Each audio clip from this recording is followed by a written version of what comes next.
On behalf of the team at World Sports Betting and myself, Deez Dyanand, a very good evening to you from wherever you're watching this live broadcast online of the 2022 card call brought to you by World Sports Betting for the 2022 running of the Hollywood Bets Durban July. Of course, it's the inaugural sponsorship, and we wish Hollywood Bets all the best. And with the restrictions now being dropped with regards to protocols with COVID, I'm sure they are in for a hell of a ride over the next week or so, hosting Africa's premier horse racing event. It's all about you, the punter, and the customer this evening, because this is the biggest and the best card call in the land. It's the first card call leading up to this year's Hollywood Bets Durban July, and we are going to be giving you not boosted odds, as I mentioned the other day. We are going to be giving you the best odds in town. Never to be repeated, I'm told, because once these odds go out, horses are going to be slashed, and then you are going to be picking up the crumbs over the next week or so. So what you need to do, if you don't have money in your World Sports Betting account, you need to just make a deposit, and you are entitled to 20% in free play. Yes, up to 100,000 Rand, we will give you 20% in free play. So you can make your deposits. Our traders are standing by, and away we go. What we are going to do this year is that we're going to do something different. In years gone by, we had 100,000, 200,000. We went up to 500,000 last year. Well, in discussion with World Sports Betting, what we're going to do this year is that we are going to give you 2 minutes or R1 million. 2 minutes or R1 million on each and every horse, whichever comes first.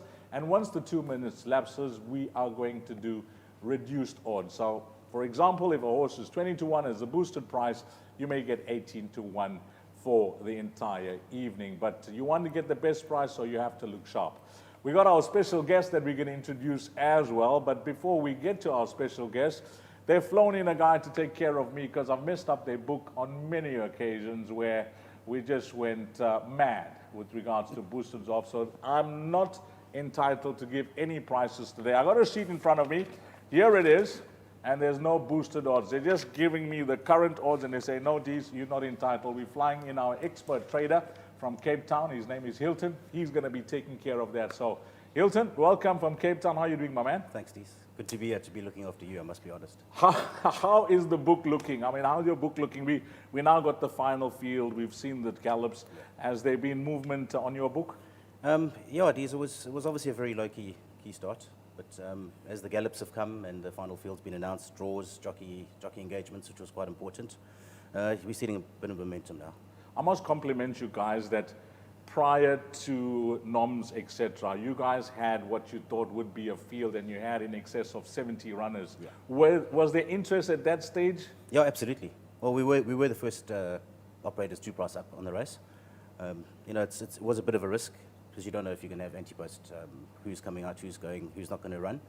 But we had a bit of interest, I must be honest. We're going to chat to you about pressure horses. We're going to chat to you about your book. And once you give out the odds, we'll gauge which are the hot horses from World Sports Betting. But now to our guest. We'll call him the guest of honor this evening at World Sports Betting. He's won 4 Durban Julys.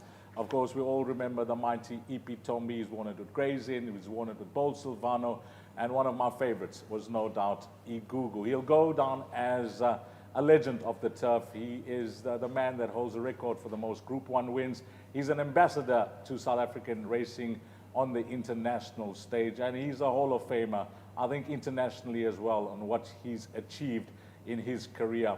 I'm proud to call him a friend as well, and really nice for him to take off his valuable time. It's a busy week for him to come and join us this evening and lend his thoughts on this year's Hollywood Bets Durban July. None other than mighty, the man who steers the ship at MDK Racing, Mike de Kock. Mike, I meant every word of that. How are you doing? Thank you, Deez, and thanks very much for the kind words. But yeah, it's a great privilege to be here, and it's an exciting race. There seems to be a buzz in Durban, which I haven't seen before. Well, not for a while, put it that way. You know, even before COVID, it's like the town is the July. You know, it's starting to get a bit of a we're not quite there yet, but a bit of a sort of Melbourne Cup look when the town and the city and the country talks about the race. I think we're starting to get a little bit of that mojo back again. I'm glad that you spoke about that because in your travels around the globe, you possibly been to every premier race meeting on every continent. How does the July compare? These, different. It's what you see here, you probably won't see anywhere else in the world, which is the 13th race. Beside the Indians, Mike. Beside the Indians and the 13th race. Beside the Indians. You're talking about the It days stacks events. up, these. It stacks up. We get 40, 50,000 people here as any other major race meeting in the world would. It stacks up, and it would rank in my sort of top 4 or 5 events that I've ever been to, for sure, racing events. But when you go to a Kentucky Derby, and there's 180,000 people there. Crazy. It's insanity. Crazy. But we've got to start somewhere. We're starting with exciting sponsors now, people getting involved in the game. And who knows where we'll be in 10 years' time if we can carry on with this, on this path. I said the race has been kind to you, but of late, you have been quiet in this big race. But the tide has turned. You're coming in guns blazing this year because you've got 4 fantastic runners, so well done with that. Thank you, Deez. Yeah, I know a lot of people say that all the time, but they also forget that we were exporting horses and trying to win World Cups and Sure. racing in $5 and $6 million races. So, it's possibly a little unfair to say that you've been quiet when, I'd love to have had the likes of Vercingetorix's and what have you running in the race, but soft falling rains. But, they were exported. Sure. And flew the flag abroad. It's only the last 4 or 5 years now we haven't been, and we're sitting with 4 alive chances. Let's put it that way. Okay, we're going to chat to Mike about many things about racing, throughout the show. Beside his runners, he's going to lend his thoughts about each runner in the race as well. So again, when these prices come up, you got 2 minutes for R1 million. If you miss that, you are going to be getting what we'll call just a sort of price on what the boosted odds going to be. With regards to housekeeping, I think I touched on everything. So again, wherever you're watching in the world, this is your time to back your Hollywood Bets Durban July Fancy, because you are going to be getting the best price in town. What we're going to do, we're going to start from the biggest price horse that's at the bottom of the betting boards and work our way up. And I think let the show begin. We are going to begin with a horse called Astrix, who's currently the biggest outsider in the field, trading at 80 to 1. I told you I just got the betting with regards to what's happening right now in the market. I don't have everything else in front of me. I'm blind. Astrix, Hilton, what I'll do is I'll first go to Mike. We'll get his thoughts, and then we'll come to you for the boosted odds. First one is second base, please. Yeah, the first one is second base. I'm told first one is second base. That's actually the biggest. I thought Astrix was at the bottom. No, it's actually second base. Second base is at 80 to 1. So thanks to Hilton for that. Second base is Mike. He's earned by one of the big owners in the game now. I mean, Lawrence Furness has supported the game in such a massive way. His colors are all around the country. Really nice to see him firstly have 2 runners in the field. Yes, and it's good to see him supporting Natal Racing. Lawrence has got big plans and big thoughts. He's surrounding himself with professionals. And as you say, it's nice to see representation from Lawrence. And listen, 2 nice horses. Yeah, this horse was borderline, Mike. He was borderline, but he made it into the final field, which is great for the connections. Yeah, I think possibly he's run behind Astrix and Puerto Manzano. Look a little disappointing. Before that, he looked a lot more progressive, but again, he just seems to fail at Group 1 level. Sure. He has with Astrix and with Flying Carpet in the Summer Cup as well. Nice handicapper, possibly too high in the ratings for me. I think he's a kind of horse that would be super competitive in a competitive handicap if he was 10 pounds lower. I like to chat on the jockeys as well. You give Cabello a few chances. He's a young kid that's still, gaining in confidence. Nice to see him get a chance. Yeah, nice to see him get a chance. He did fluff his lines with me a little bit on Aragosta. Yeah.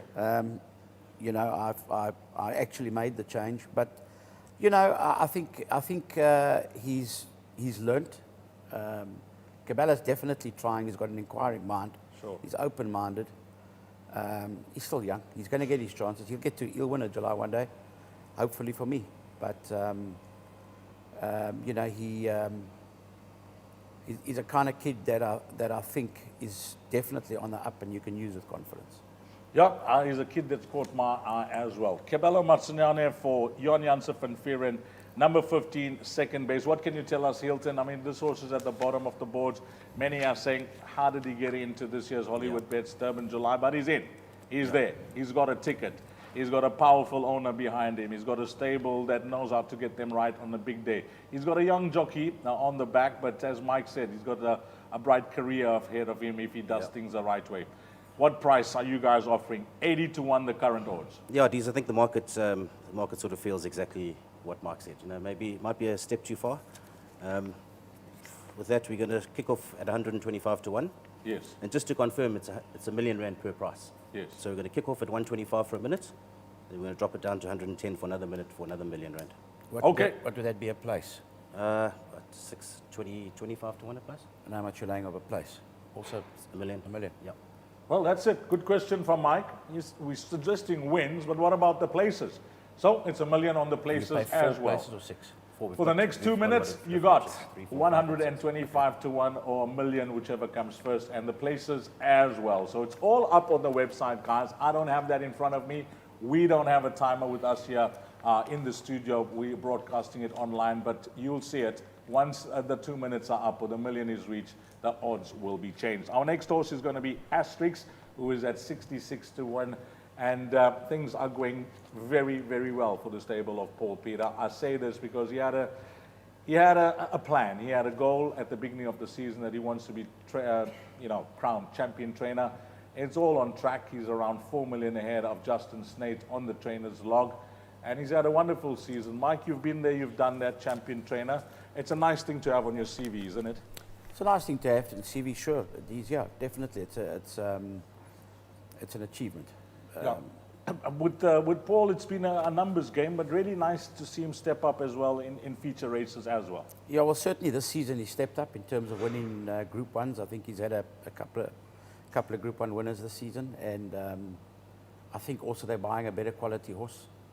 As far as, I mean, they've obviously got the numbers, and these days when a horse leaves anybody, all roads lead to Paul Peter. You know, you know what I mean? It used to be Rome. Correct. They, you know, also seem to find it. But you know, that's what happens when you're popular and you're winning. Yeah, you know, you're judged on what happens in black and white. You open the race card, you have a look at the trainer's index, and that's how most people decide where I'm going to be sending my horses. Paul Peter, well, he's got the numbers now, and as Mike says, he's got the support as well. This was the horse that got the better of the filly last time out, Mike, and it was a big win from him because he was unfancied. If the betting was to be used as a guide, he was the big outsider in the field, but he ran his heart out to just keep you back in second. Yeah, even the form, you know, I mean, he came here to struggle in a race like the Michaelmas. Sure. You know, and all his form before that, I mean, all of a sudden there was a 10 or 12 pound improvement that day. But if you go and watch the race, Comedy Ding divides the race into two. Sitting third, slowing everybody else up and letting two get away. Yes. Which basically killed it for any, and he got quite a soft lead up front. I can't remember the other horse that went. He sat second, JP, from a wide draw road, got there. So he had a lot his own way, and he got away crucially. We had to ease at a crucial stage.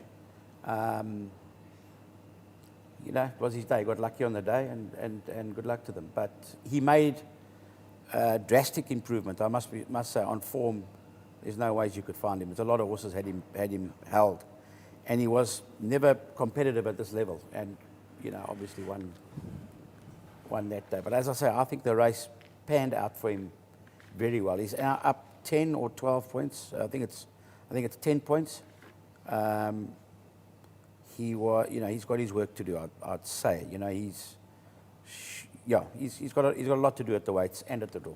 Yeah, you know, that's the thing about the weights, because some guys pose the question to me. I mean, a horse that beats Sparkling Water, who's found ton of betting support. Here you got a horse that's at the bottom of the betting boards.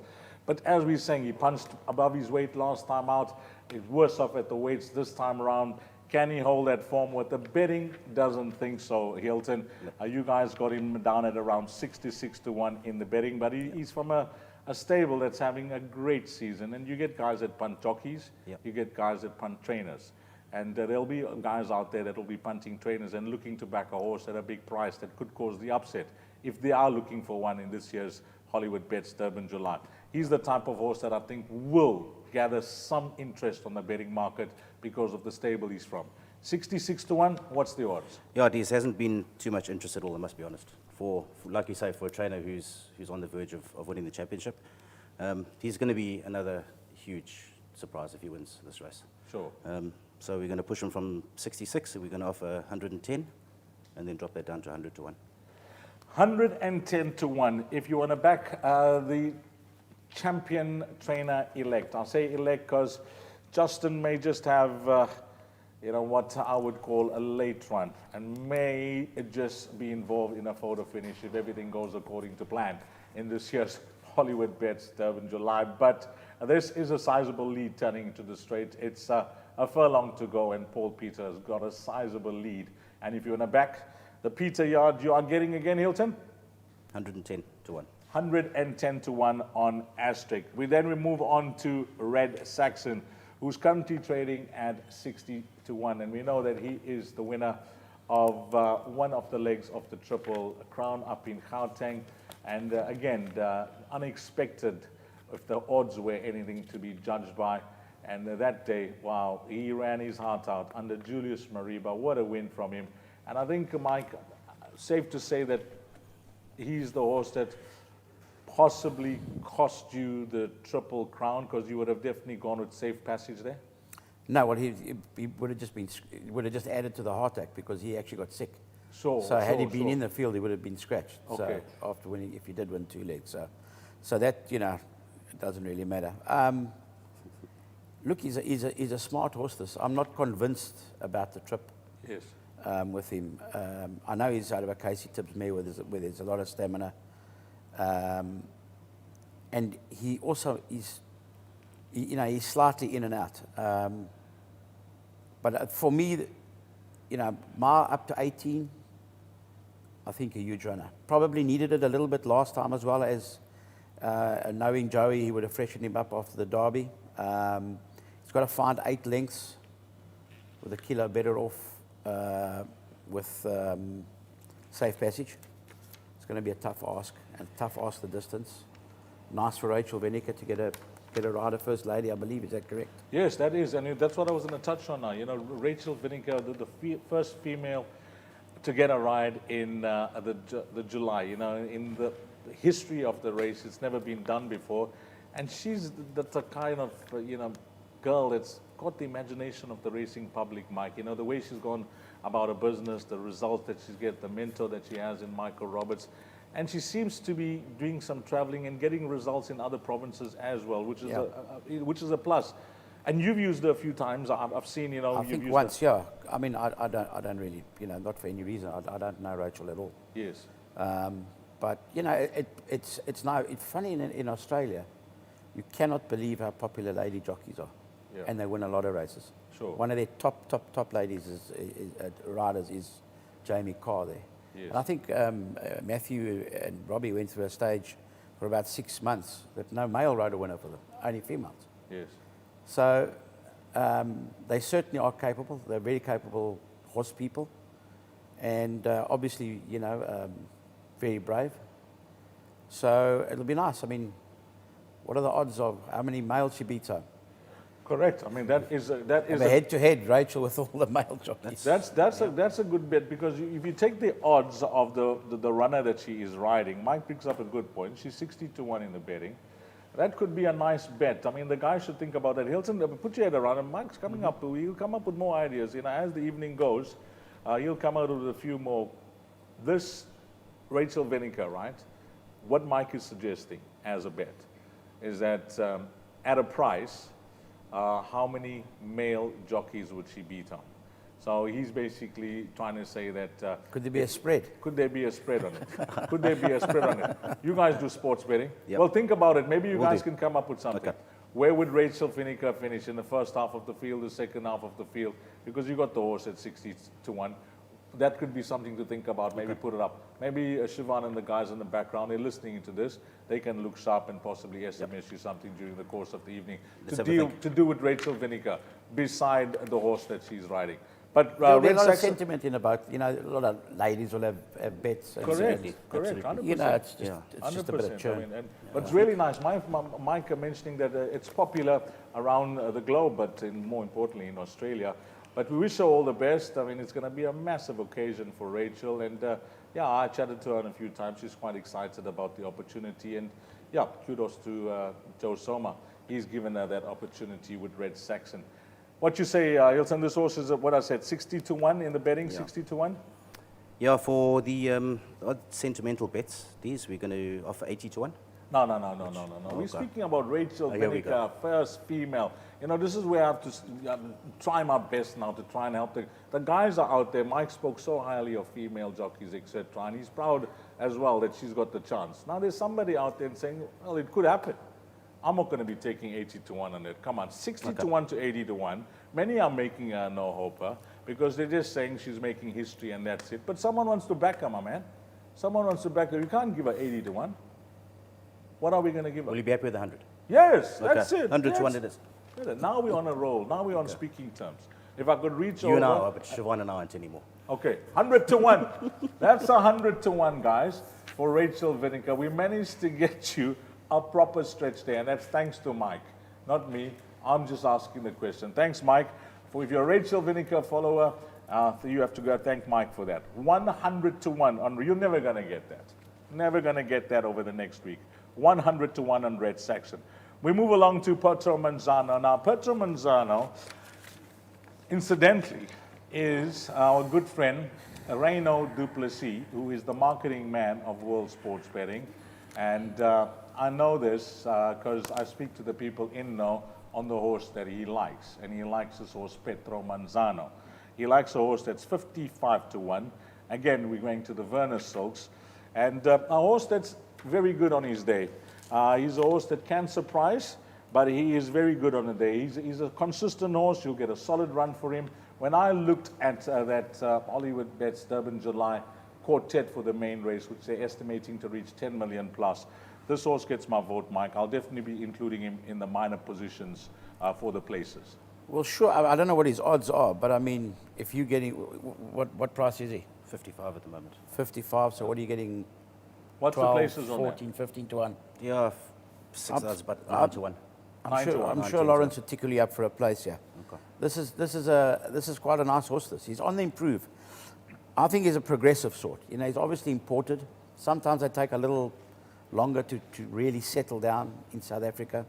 It's a hell of an ordeal, importation, which some people don't give them credit for. Forget his Met run. I think his run to MK's Pride's a hell of a run. If you go and look at the replays, quite a good run behind Astrix. Sure. And a good last run last time, giving away a lot of weight to a good filly that ran second, the 3-year-old filly, Perfect Witness. Nothing wrong with her. Sure. Third horse, there was a lot of talk for and a bucket load of money for. So Naval there must Guard. have been a lot of Naval Guard, confidence. Yeah. So I mean, and I think they lay 6 places, don't they, or whatever in the July. We you do. lay We do. 4. You lay 6. You do 4, 5, and 6. 4, These 5, guys 6. do 4, 5, and 6. I wouldn't ignore this. Surely you'll give better than 9 to 1 a place. I mean, I know that Lawrence, I've been told that Lawrence is listening in and he's waiting to attack here. He's locked and loaded. We know Lawrence can, if it's a 9-shooter, he'll have 13 bullets in it. So Lawrence is locked and loaded. He's ready to have a go, and he's waiting for the stretch odds on this horse, both places and win. So Puerto Manzano, 55 to 1 the win. Maybe you can just tell the boys what's happening with the places as well. And because this horse gets my vote for the places, he gets Mike's vote for the places. the guys are looking to back a horse at a big price for places, I think you can do no worse than pick this horse who's at the bottom of the boards, but he is alive. Puerto Manzano, Hilton? Yeah, Deez, we've got 4 options for the places. Yes. 3, 4, 5, 6. 3, 4, 5, 6. Yeah. So anybody who's looking for top 6 Puerto Manzano, we're going to go 75 to 1. Yes. It's probably going to be around 6 to 1 for the top 6. 6 to 1 for the top 6, around there. Yeah. Well, it's all up online. You know, Hilton, we're just trying to pick his brain when it comes to places. He doesn't have a sheet here, but he's a calculator. He knows how to work out the odds. So if you're a Puerto Manzano fan, you are getting for a win? 75 and then 70. 75 at $1 million, and if that comes first, then you are getting 70 for the rest of the evening. Puerto Manzano, we're done with him. Then on to Flying Carpet at around 45 to 1 in the fixed odds betting market. This is Sean Terry's run-up. We know he was the winner of the Summit Cup, and what a win from him as well. Yeah, Sean, you know, he's a horse, he's a trainer that always rises on the big day. He gets his horses tuned to the minute, and they seem to perform when needed to get the job done on feature race days. Flying Carpet, you know this horse up from Gauteng. Calvin Habib, firstly, let's talk about the jockey. I mean, a young kid that is just going about his business the right way. I really like his attitude and the way he's taken the chance that Sean has given him, especially in the feature races, Mike. We saw it at Scottsville as well, you know, a few weeks back. He's got a very good hands, Deez, Yeah. and a good temperament. And you know, I mean, he's got Donovan as his father, and Donovan was a very professional jock. And I think he would be on his head every 5 minutes. Donovan wouldn't let him get out of line. So he's well schooled, and I think he's just one of those sort of late maturing type of kids too. You know, Yes. he seems to be just getting better. It's obviously a confidence thing, riding smart horses for Sean and not making very many mistakes. I see Sean darts around with a few big names, Sure. goes back to Donovan and he does the job for him. So he's very, very competent. And I wouldn't say it's underrated because a lot of people actually look at it and watch him today and do rate him. That's for sure. He makes very few mistakes. But he's got a very nice mind and a very good work ethic and good hands. Well, whilst we're on the topic of jockeys, you know, just to ask you, you've been the best I've ridden for you. And I'm sure that you've had a lot of guys that have come and gone, you know, for whatever reason. But jockeys, when they feel they're not getting a chance, their confidence, and they can break very easily. And I found that over the years, you know, they don't get a chance and they just seem to close the door on you and move on. And that could be the undoing of their careers. Most of them are very insecure, Deez, and very few of them can take criticism. Yes. I know we all get whacked in this game, we all get criticised, but you know, to get the mutters because a trainer has you know, when the trainer sees that jockey in his ring the next morning again, you feel guilty for taking him off the day before. Sure. And if he keeps coming back, he does himself more good.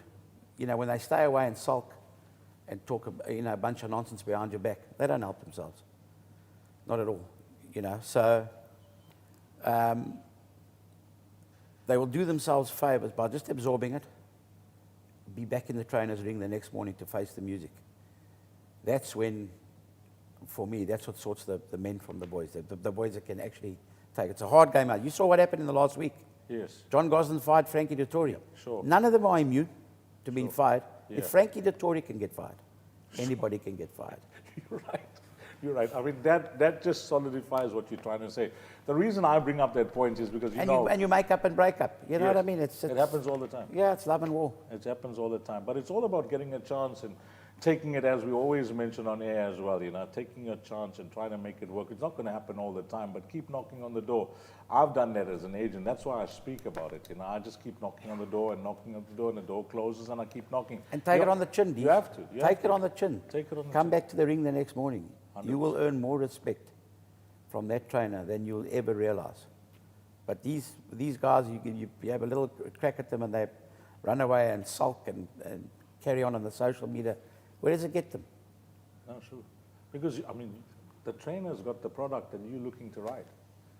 That's the way I see it. Yeah, yeah. I mean, that is It'll what come back it is. and it comes back and bites them, you know. That's But when I see it. But you gain respect when they take it on the chin and they're there the next morning. Well, I think that is a good point. I'm sure there are jockeys listening into this as well. And Mike speaks frankly. We know that. We've done that. We've heard that on many occasions. He speaks from the heart. He wears his heart on his sleeve, and he says it as it is. And he's brought up a very good point there for jockeys out there. Calvin Habib, well, he's had some really nice things to say. Coming back to the horse Flying Carpet, Mike, the winner of the Summer Cup. Yeah, he's not for me, to be honest with you. Last time he ran in a plated race, rated 116, 117 or whatever, him and Superior Spirit or one of those horses. But a 90 beat them, getting a pound from them. Yeah, that was Brett Warren's horse. Brett Warren's horse, yeah. So, you know what, something's out of kilter with the ratings here. Yeah. Either he isn't a 116 or the other one isn't a 90. Yeah. Okay, it's gone up to a 96 now, whatever it is. So the prep, funny enough, he seems to run better in stronger fields. Yeah. So he put him in a weak field where he looks a certainty he doesn't win. But yeah, I thought he was, I'm not going to say a lucky winner of the Summer Cup, but I think he did well to win, put it that way. I think there was a lot of scrimmage in the race, a lot of horses drawn bad. He didn't get runs. He got his win, which is great for him. He was the best horse on the day, but I'm not convinced he's good enough to take the best of South Africa on at the moment in this race. Okay, he's at the bottom of the betting boards. Flying Carpet is around 45 to 1. I expected him to be much bigger than that in the market, considering what draw he got as well when they did the barrier draws in the final field, especially that he drew right out at 18. I thought that he's going to go further out. But he's there at 45 to 1. Hilton, what price this evening? Actually, quite surprisingly, Deez, I don't know if you know, maybe, don't know how good your history knowledge is, but do you know when the last horse to win the Summer Cup in the July in the same year was? What? Summer Cup and the July. In the same year. Summer Cup in the same year. Am I old enough to know that? Yeah. You're old enough to know when My Alzheimer's has got me. Militia Pride won the 2nd July. Sorry? You're old enough to know when Militia Pride won the July the 2nd Oh, time. no, Melissa Pride and all.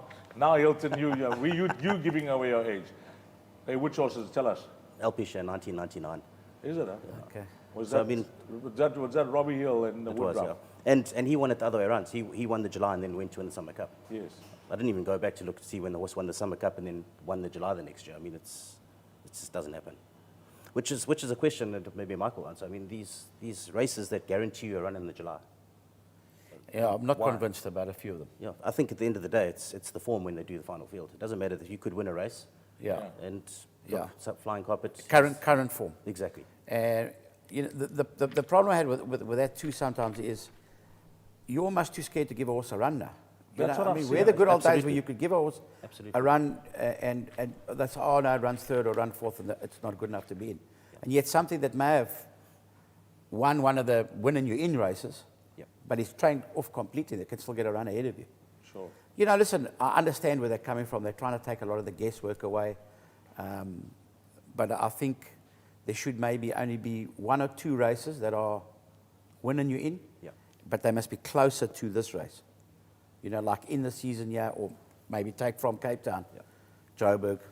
Yeah, don't go back as far as the Summer Cup.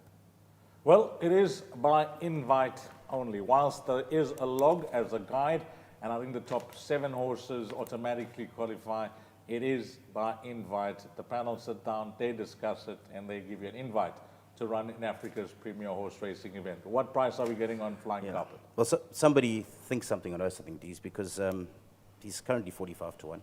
Yes. Does World Sports Betting know anything? 45 to Yeah. 1 is too short. No, we don't know. But there's been a lot of interest in him. You're joking. Yeah, which I must be honest, does surprise me a bit. Yes. From different quarters or from a certain quarter? No, different quarters. Is it? Yeah, a lot of obviously Gauteng-based clients. Yeah. We kind of thought maybe go 55, and then decided let's go 66 to 1, and then see what happens there, and then go into 60. Okay. We are going to go 66 to 1 for $1 million and one that get reached. And just judging by what Hilton says, I think that's going to go quick because people are backing this horse and the guys will be listening in because they've taken the bigger price. The horse is shortened. Now the horse is boosted.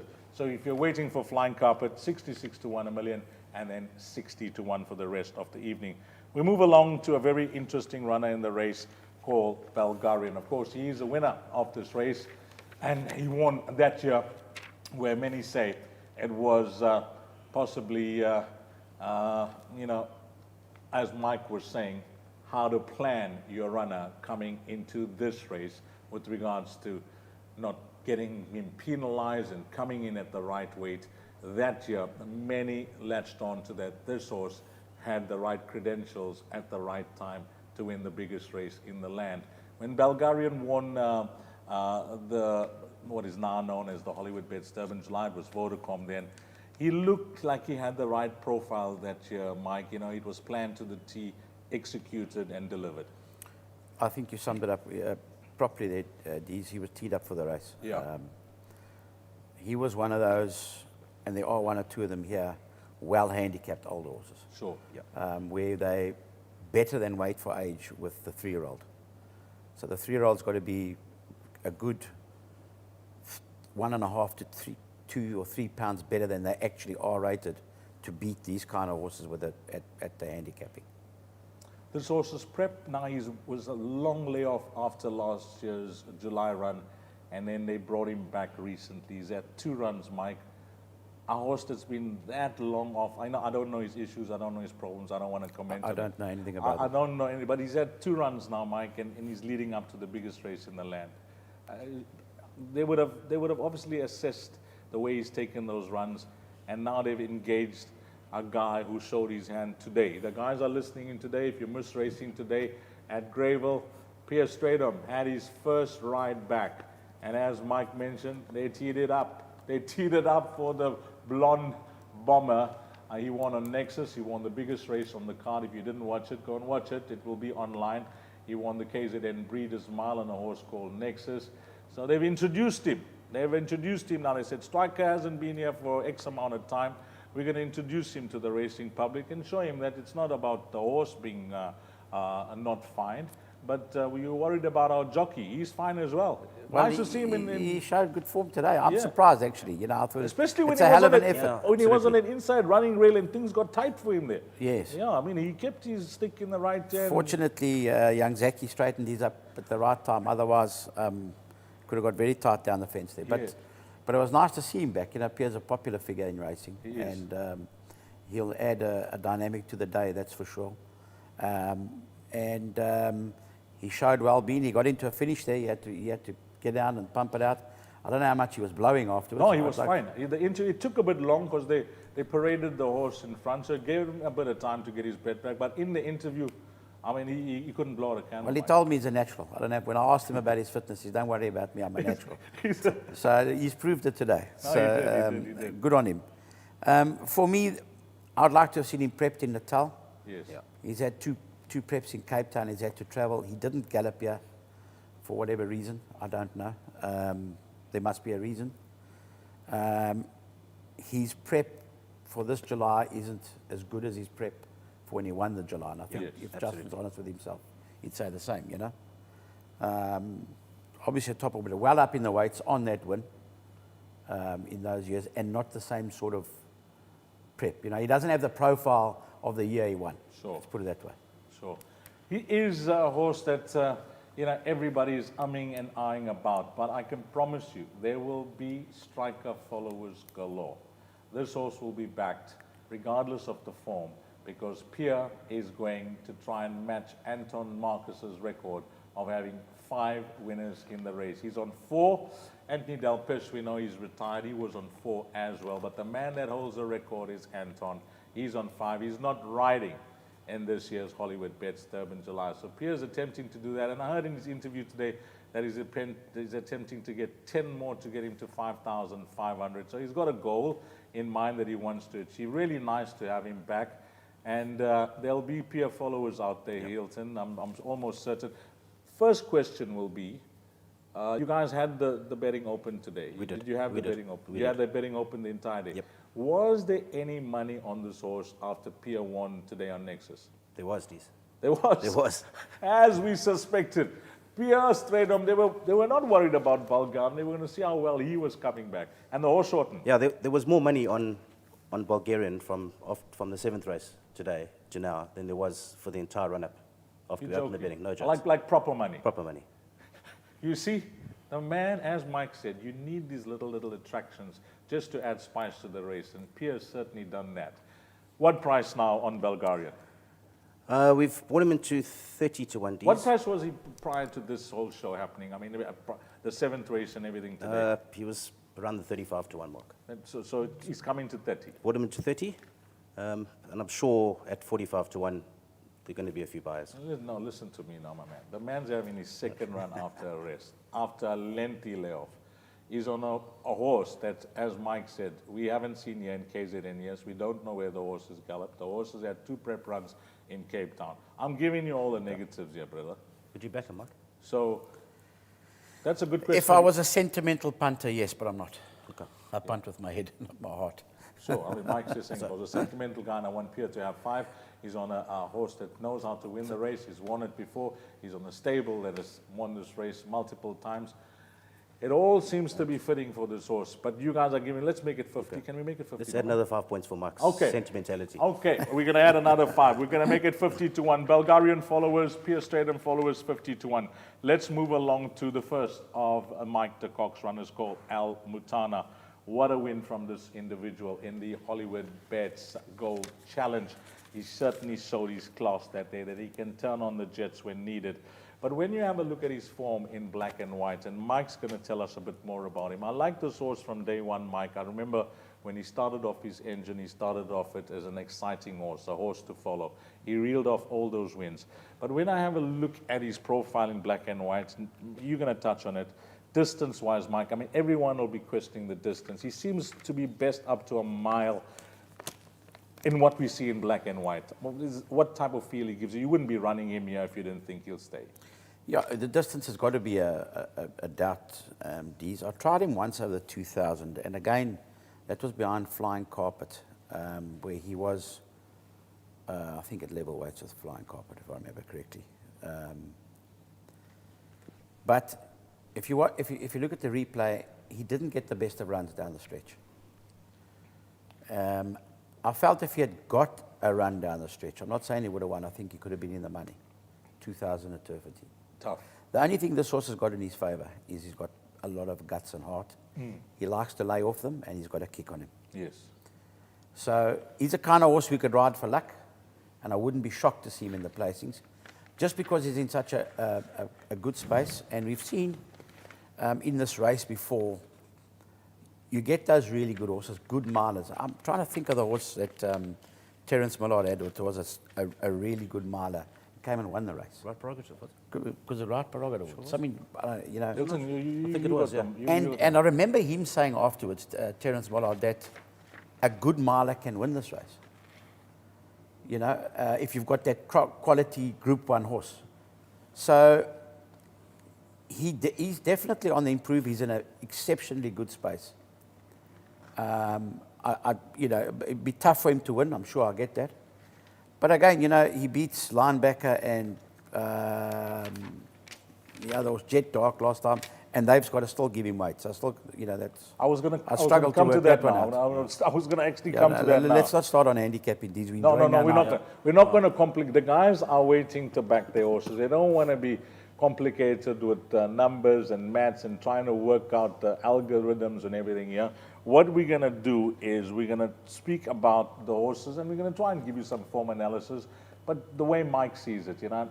When it comes to the distance, that is the million-dollar question for Mike, which is you still having a concern over, Mike. Sure. You know, look, I like where he's drawn. Yeah. Wide out there. Callum Murray's going to be under no pressure at all. His instructions are going to be ride him for luck. Yeah. I'm going to ask him to ride him to run fourth. If it's better than that or worse than that, well, you know, I'd be surprised if he goes on and wins, because it'd be a tough ask for him to win a 2-2. I think he's good enough, but I don't think he's. You know, I think the distance is problematic. I listened to your interview last time out, and you've had, you know, when it comes to colors.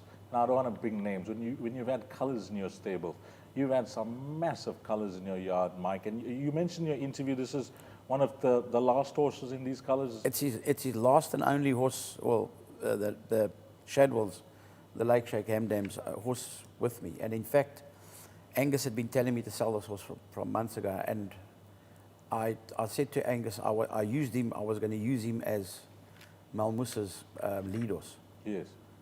And he never really. He actually used to tow Malmus, this horse. But then he just went through a stage. You know, he went off. He went lame. He got sick. So I just threw him out for 8 months, and it came back. And he came back at producing what he had showed before. If you'd asked me when they first started together, who was better, him or Malmus, I would have said him. Is it? Yeah. And Callan back, you know, did you I mean, was it through your initiative to get Callan, or did he approach you? No. I think he's coming back with a new filly. Yeah. He's found in Australia. Tops? So I think he's coming to Parade. He wants some boys to see. Sure. He's got a new He filly. loves that, He's got a new young filly. Callan. He loves and it. to introduce her to the parents. Family, yeah. A lovely young girl. I've met her in Australia. Yeah. And he's doing well. His career's getting going there.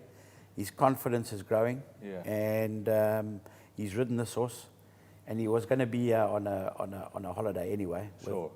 So. And he's had success with you, mate. You know what? I was very happy to give him the ride, to be honest with you. And it's nice to see him.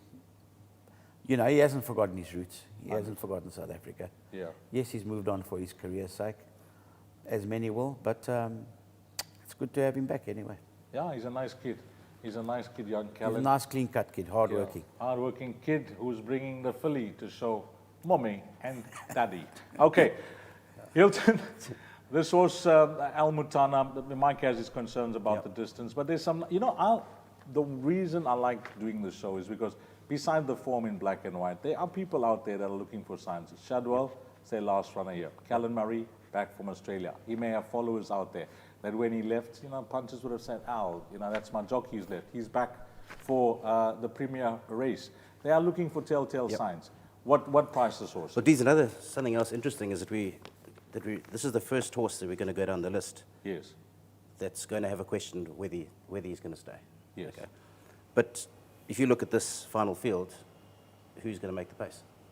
We're going to come to that. Is there going to be a pace? We're going to come to that. So if you think that there won't be a pace, then and you think that he is the classiest horse in the race, which he showed in the Gold Challenge, the 33-1 is a good price. Yeah, it is. I agree with you. 33-1 is a big price about this horse. I expected him to be shorter because, you know, the one thing that Mike mentioned, you know, a good miler can possibly get away with it. Hilton brings up another point. If the race is run to suit him, he could be alive. Okay, what price is Hilton Al Mutana? He is 20 at the moment, and we're going to go to 33. On that, Deez, that's also about 6-1 a place. 6-1 a place, Yeah. Top 5. Top 5. 6-1 a place, top 5, Al Mutana. 25-1. You are going to get R1 million, 2 minutes. Al Mutana, really like that, what Mike had to say about the horse, and of course, some background about him as well. We then move along to a horse that I think is a hot horse. I suspect this is a hot horse because I go to all the websites and have a look at betting, and our horses are shortening, and this must be a hot horse for World Sports Betting. Before I go to Mike, is there any pressure on this horse, Waterbury Lane? Because I see he's the horse that's gradually been shorting 35-1, 30-1, 28-1, and I see now he's currently 18-1. You missed one, Deez. No. Zapatillas first. Yeah, but Zapatillas with him. Okay, we're going to go Zapatillas first. Okay, they both are trading at 18-1. We're going to rather do Zapatillas ahead of him. Mike, you know, Brett Crawford trains this individual. He made I don't know if there any, I doubt that anything was wrong with the horse, etc. But he made a calculated decision that after his Guineas win, that he's going to skip the rest of whatever he had in mind for the horse, and he's going to go straight to the premier race. Of course, you briefly touched on it earlier. It's all about trying to, you know, we're not saying hide your horse, but we're saying, you know, just to, let's see, he's won the Guineas, he's won against the best 3-year-olds. I don't want to expose him even further in the daily news. Was that like a decision you would have considered, Mike? Yeah, well, I think what you're leaving out is that Brett decided not to come to Natal. Yes, he's in and he's Gauteng. based himself in Gauteng. Yes. So coming backwards and forwards twice before the July wouldn't be the wisest thing. Yes. You know, you're traveling backwards and forwards. I think you're opening yourself up to something going wrong. He went backwards and forwards. He won the Guineas. He's qualified for the July. Yes. He now does the job in Joburg, and you'll bring him back here. It's a 2-month difference between the two, and I think he's doing absolutely the right thing. Yeah. The doubt I have about this horse is the distance. I've got his brother and Shoemaker. I mean, he would also be a little suspect, I would have thought. Whether he'd get 2-2 or not, he's my master of my fate. Well prepped last time. I think he was teed up for the race where a lot of other 3-year-olds were looking to use the race as a stepping stone. I think he was, on the day, he was the horse that was, they made this a mission. And it was mission accomplished. Yeah. Whereas, if I think of double superlative, Pomp and Power, Waterbury Lane, I'm trying to think of a couple of the other principles, we're all using this as a stepping stone, the Guineas. Yeah. So, and it was a funny run race too. It was a little slow. Yeah. He was forward. He stayed there. So, you know, just based on that, while I think he's a smart horse, I think it's a little far. And I think he was ready in the Guineas when a lot of them weren't. As Mike said, you know, he is a decent horse, a calculated decision, and Mike boils it down to traveling a horse to and fro. It can be hard on these young horses. You may get it wrong. The horse may go wrong. It's a lot of risk involved trying to do it 2 times since the horse is stable up in Gauteng. So, Brett, we wish you and your connections well. Zapatillas, he showed his hand in the Guineas. Yeah. I mean, Hilton, you watch a lot of racing. Did he impress you that day? Yeah, he did, Deez, but I think Mark's pretty much summed it up. You know, they went for the race, and then, well, they won the race, so now let's obviously throw him into the July. Yes. You know, Brett, there's very few trainers who can raid as well as Brett, and he's shown that. Yes. I mean, he raided Cape Town to Joburg, won Grade 1s, and Cape Town horses just don't go to Joburg and win Grade 1s. He did it. And then he based in Joburg, and he came here, and he won another Grade 1. Yeah. So, and he's always going to have his fans and his followers. Mark's right. Is he going to stay? I know we've discussed the pace, but I think even at a slow pace, he's probably going to find himself outrun in the last couple of hundred. Price? 18 at the moment. We'll go 25 and then 22. 25, 22 if you're a Zapatillas man, and I must compliment Louis Mkhotwa as well. He's really taken to that job that Brett has offered him down in Cape Town, and you can see it in the results that he has. And even when he's traveling, he's getting chances from a few stables, and he's certainly delivering in a big way. He's getting used to the big occasions, Louis, and we wish him all the best here on Zapatillas. That's from World Sports Betting. 25-1 and then 22-1, 25-1. If you just tuned in, where have you been? We've got Mike de Kock with us. We've got Hilton, the trainer, and Hilton is trying to trade. We're calling him the trader this evening. Well, we're trying to get you a boosted price as well. And we're now on to Waterbury Lane. Now, Waterbury Lane is trained by a stable that knows how to get the job done, and that's the Dean Canamere yard. And he's got the 3-year-old in the very familiar silks, the silks of none other than, and I heard it on many occasions that these silks have never been to the #1 box in the many, many years that they've attempted to win the race. We know Mr. Rattray is now late. So, number 7, Waterbury Lane. DeMello and Canamere will team up. They've pulled a good gate as well, gate number 7. And he's had a fair prep coming into the race. He's just been behind the best of his generation. He's the type of horse that will keep you interested the way he races. I saw him finishing last time out, and he you know, I don't know, yours finished best of the rest, but he was one of the runners that was just behind you that was also closing in fast. Yeah, he turned for home just behind Safe Passage. Yes. Safe Passage sort of gets away from him, and then he starts to come back again. It was quite a good run. I see he didn't pull up sound. Not striding out was reported. He's a very, he looks like a very strong horse too. He lets you know that he's there. He's a little bit like the sire. Funny enough, I was involved in breeding him. The mother was owned by myself and Chris Haynes. Sure. And his brother. And we sold him as a yearling. But I don't think it's an easy horse to ride. You know, they're going to have to switch him off. He kicked on very, very well. I'm sure Dean sorted out whatever the hassle was with him putting up unsound last time. There is quite a lot of stamina in this female line if people are wondering whether he'll stay or not. He is quite a lot of stamina. So it shouldn't be a problem. He's a progressive sort. He's another good 3-year-old,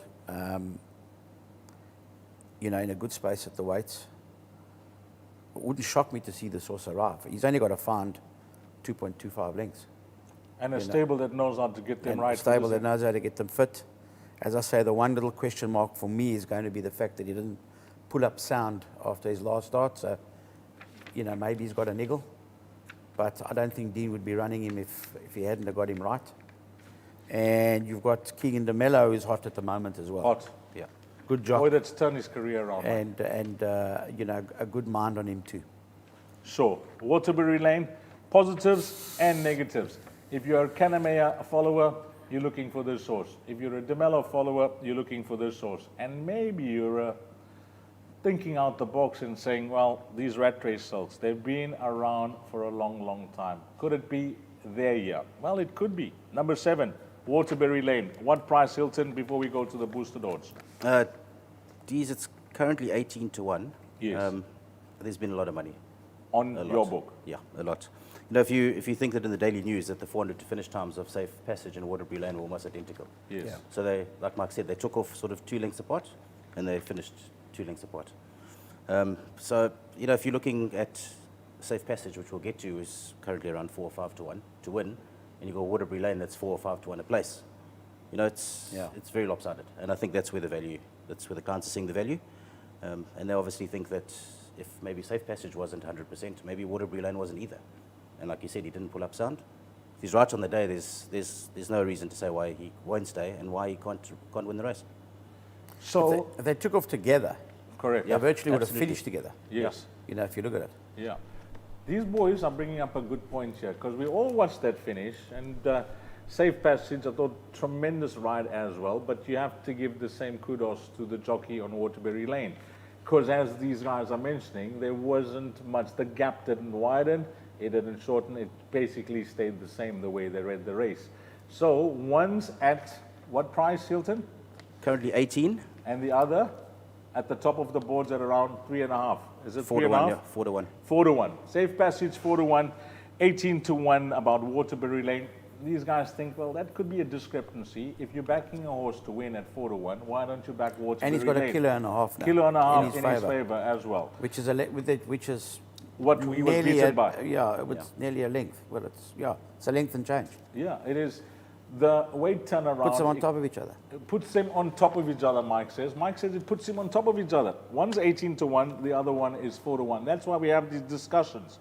Waterbury Lane for a place. What's it for a place, Hilton? Well, we're going to boost the win to 25 Ds, which I'm sure is going to be snapped up quickly. And that's, when you're boosting the win, then you boost the place on the boosted it's automatic. win. It's automatic. Automatic. Yeah, Okay, so we offer a percentage of the win as a place price. Okay, so when you go 25 to 1, where would this horse be in the places then? He's going to be around 9 to 2, probably. 9 to 2, a place on Waterbury Lane against 4 to 1, a win, Safe Passage. That is the conundrum that these boys have thrown out to you. The way they assessed the race, the way they finished last time out, over 2,000 meters, 200 meters further, the weight differential in the corner of, we'll call it advantage, Waterbury Lane against Safe Passage. You're getting 9 to 2 a place. Top 4 against backing Safe Passage for a win at 4 to 1, and they only got 1. That is into the number 1 box. This is number 1, number 2, number 3, number 4 at 9 to 2. You make that decision, guys. I think these boys brought up a very valid point there for the followers of Waterbury Lane. We then move on to your next runner, Mike, called Aragosta, the winner of the Derby. I thought it was a tremendous run from him last time out in the Daily News. What a run from him, Mike. We're not going to talk too much about the way he ducked in and how green he was, but just the performance over the final 200 meters, he just looked like a horse that he may have gone on and won that day. Yeah, super run, Deez. I'd loved him to have got to Pomp and Power's girth Yes. and had a duel with him. rather than just about going off the course and falling over the rail. So, and he, believe you me, he also needed it on the day, definitely. You know, he had 2 weeks in the paddock after he had a very easy month, and then I was a bit hard on them when they got here. They spent 3 weeks here before they raced, and I got after them a little bit. But, you know, a bit like grazing, I wasn't really looking for the win in the daily news, to be brutally honest with you. You know, I still say that Safe Passage did surprise me a bit. And even he surprised me a bit, how close he got to Pomp and Power. Again, this is another one of those Julys of a case against new against the old. Yeah. Are these 3-year-olds better than the 4-year-olds? If this was a weight for age race, they'd be getting 1.5 kilos, that's all. From last year's champions, Linebacker, Comedy Ding, Sure. whatever you. They're getting a lot more. Yeah. So if they are as good as those 4-year-olds at the same time, those 4-year-olds can't beat them this year. The 3-year-olds are well in. You know what I mean? And this horse, If they're as good. The lines of power, lines of form through Pomp and Power, double superlative. I mean, even Pomp and Power is actually, he ran in the Met, I think he ran 4 or 5 lengths off where he got his rating. yes, At weight for age. He's now in a handicap, he's at 53, he's even getting more than weight for age. So he should be all over those Jet Darks, Linebacker, Comedy Ding, if he's made any weight for age improvement. If we think this crop, and there are a few lines of form now that may suggest they are as good. the guys, you know, you bring up a good point because we have conversations. All the guys, you know, they're of the opinion that there's no clear standout from the 3-year-olds this year. You look at the Triple Crown, different winners. You look at the Derby and the Guineas in Cape Town, different winners. One's Fully not agree. here today. So there's no clear standout, but they all seem to be talented. Yeah, it looks that way, Deez, for sure. I was one that was questioning them from very early on. Then you got Pomp and Power running in the Met and getting beat. What did he get beat? He gets 3 lengths in the Yeah, it was double superlative. they ran double in the Met. superlative run in the Met. Sorry, he got beaten a length in the And then change. Justin said he made the biggest mistake ever by then throwing him into the Derby. That Pomp and Power then won. Pomp that- and Power and- and double superlative ran below his form. Yeah. Double superlative, funny enough, runs a very good race in the Guineas here from draw 15. was a great run. Anton Marcus looked after him properly. You Yeah, could see absolutely. he was looking at the July. And unfortunately then got injured. So there is a suggestion through those and that Cape form that these horses are not too bad. Yeah. When I look at Aragosta, who beat Zeus, who ran, but again, in my opinion, I made that same mistake with Malmus. Yes, Running in the weight for age after coming through a Triple Crown yes. doesn't work. You've got to be super, super tough That to Triple take Crown, that. Mike, that Triple Crown, it's hard over those 2 months, isn't it? Yeah, and it's hard, you know, you're hard on the horses too. Yeah. And your mission is that Triple Crown. Then all of a sudden, you win the Derby or you run well, you think, oh, let's just have another crack. Yeah. That's the bridge too far. But this horse showed his well-being on Daily Newsday. He showed his well-being. He went from a 109 to a 118. The chat was always about the Cape 3-year-olds. There were two. They should have finished first and second. Yeah. I'm not convinced Pomp and Power was at his best that day. Was very rank up front, overreached. You know, he may be better than that still. And you can see that he's on the improve, that he's been given 2 runs. This is his third run after arresting KZN. Yeah. This should be his peak run. Sure. But he looks a very difficult horse to train. But anyway, we're talking about Aragosta at the moment. The draw, Mike. He's improved a lot. I'm happy with the draw because if you look at everything on his outside here, I mean, there's only one that's going to want to get a little bit forward with him is going to be Zapatillas. I believe that Hoedspruit, Linebacker, Do It Again, Waterbury Lane definitely are going to drop away. Pomp and Power is going to be forward, even if they don't want him to be. Sure. Yeah. Now we'll come to him. No man's going to hold him. Sure. Jet Dark's going to go off. So it does. His negative is he can be a little sluggish out the gate because he's a staying sort. But last time he was a little keener. He was up there a bit more, which I liked. Warren Kennedy's the man for the job when it comes to getting positions in What a races thing. at the moment, What a riding thing. the Supreme Conference. He's a kind of horse, I'm happy if he's sitting 4th, 5th. I'd be happy if he's in front at his own gallop. 2nd, 3rd, I'd be happy. So he's a very versatile type of horse, this. And he's in a very good space. And when it comes to him running his own race, I think from draw one, you're mentioning his versatility. You can possibly place him anywhere, Mike. I mean, that's the type of horse he looks like to me. When I watched him at Turfentine in all those races, he seems to be an easy horse, but when he turns it on and he's got something to fetch, that's when he's at his best. Definitely. And, you know, listen, Deez, I'd rather be 1 than 18. Sure. With this horse, especially. It's the shortest way home. Yes, he's going to have to hold his posse for the first 400. I don't think they're going to be going 100 miles an hour in the race. I think there could be a fairly decent tempo. I know they're saying there's not a lot of pace, but while there's not a lot of pace, there's going to be quite a few horses. Well, not quite a few. There's going to be 1 or 2 that are going to be happy to be forward. So that could ensure not a flat-out pace, but a good even tempo. If one looks at last year's July, the first 5 or 6 turning for him probably weren't even good enough to be in the July. So the winners came from behind that first group. This year, I think you'll find the horses up front are going to be more of a quality type. Holding their position. They're going to hold their spots.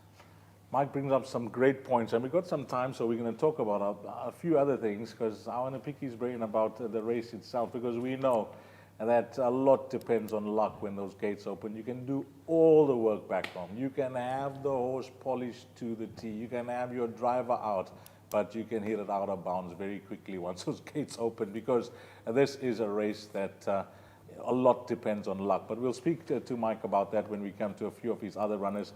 Aragosta, you were chatting to me when I first arrived, Jay Hilton, and this was one of the horses that you said may hold the biggest volume on your book.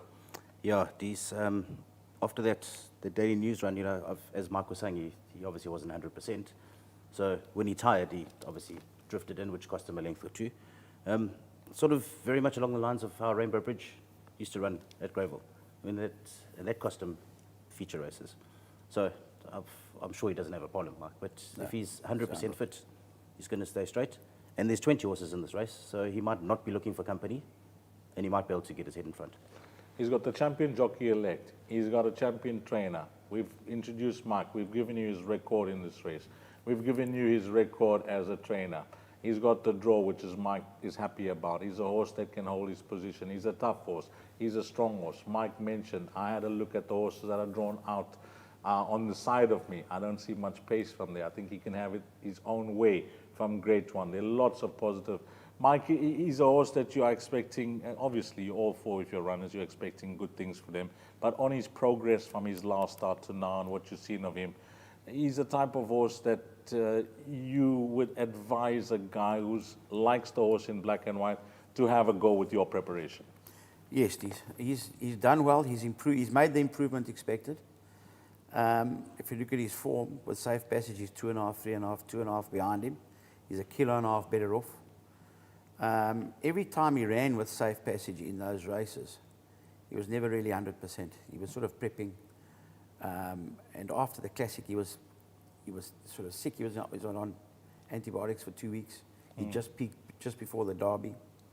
You go back to his Flying Bull run as a young 3-year-old on the 10th month at handicap terms. Flying Bull's form's not so bad. And that's a big win, in my opinion, for a young horse in October. Sure. In a handicap, a very big one. So he's obviously a progressive sort, and a hard knocker, tough. You can get him super fit, this horse. So, I'm expecting him with a bit of luck in running to be fighting the finish out if he's good enough. Nice talk. That's why we got Mike here. Nice talk. Okay, Aragosta. That's it. What price, Hilton? He actually opened 66 to 1 when we first priced up these. Okay. And he's sort of a quarter of that now at 15 to 1. Yeah. So we're going to go 20 and then 18.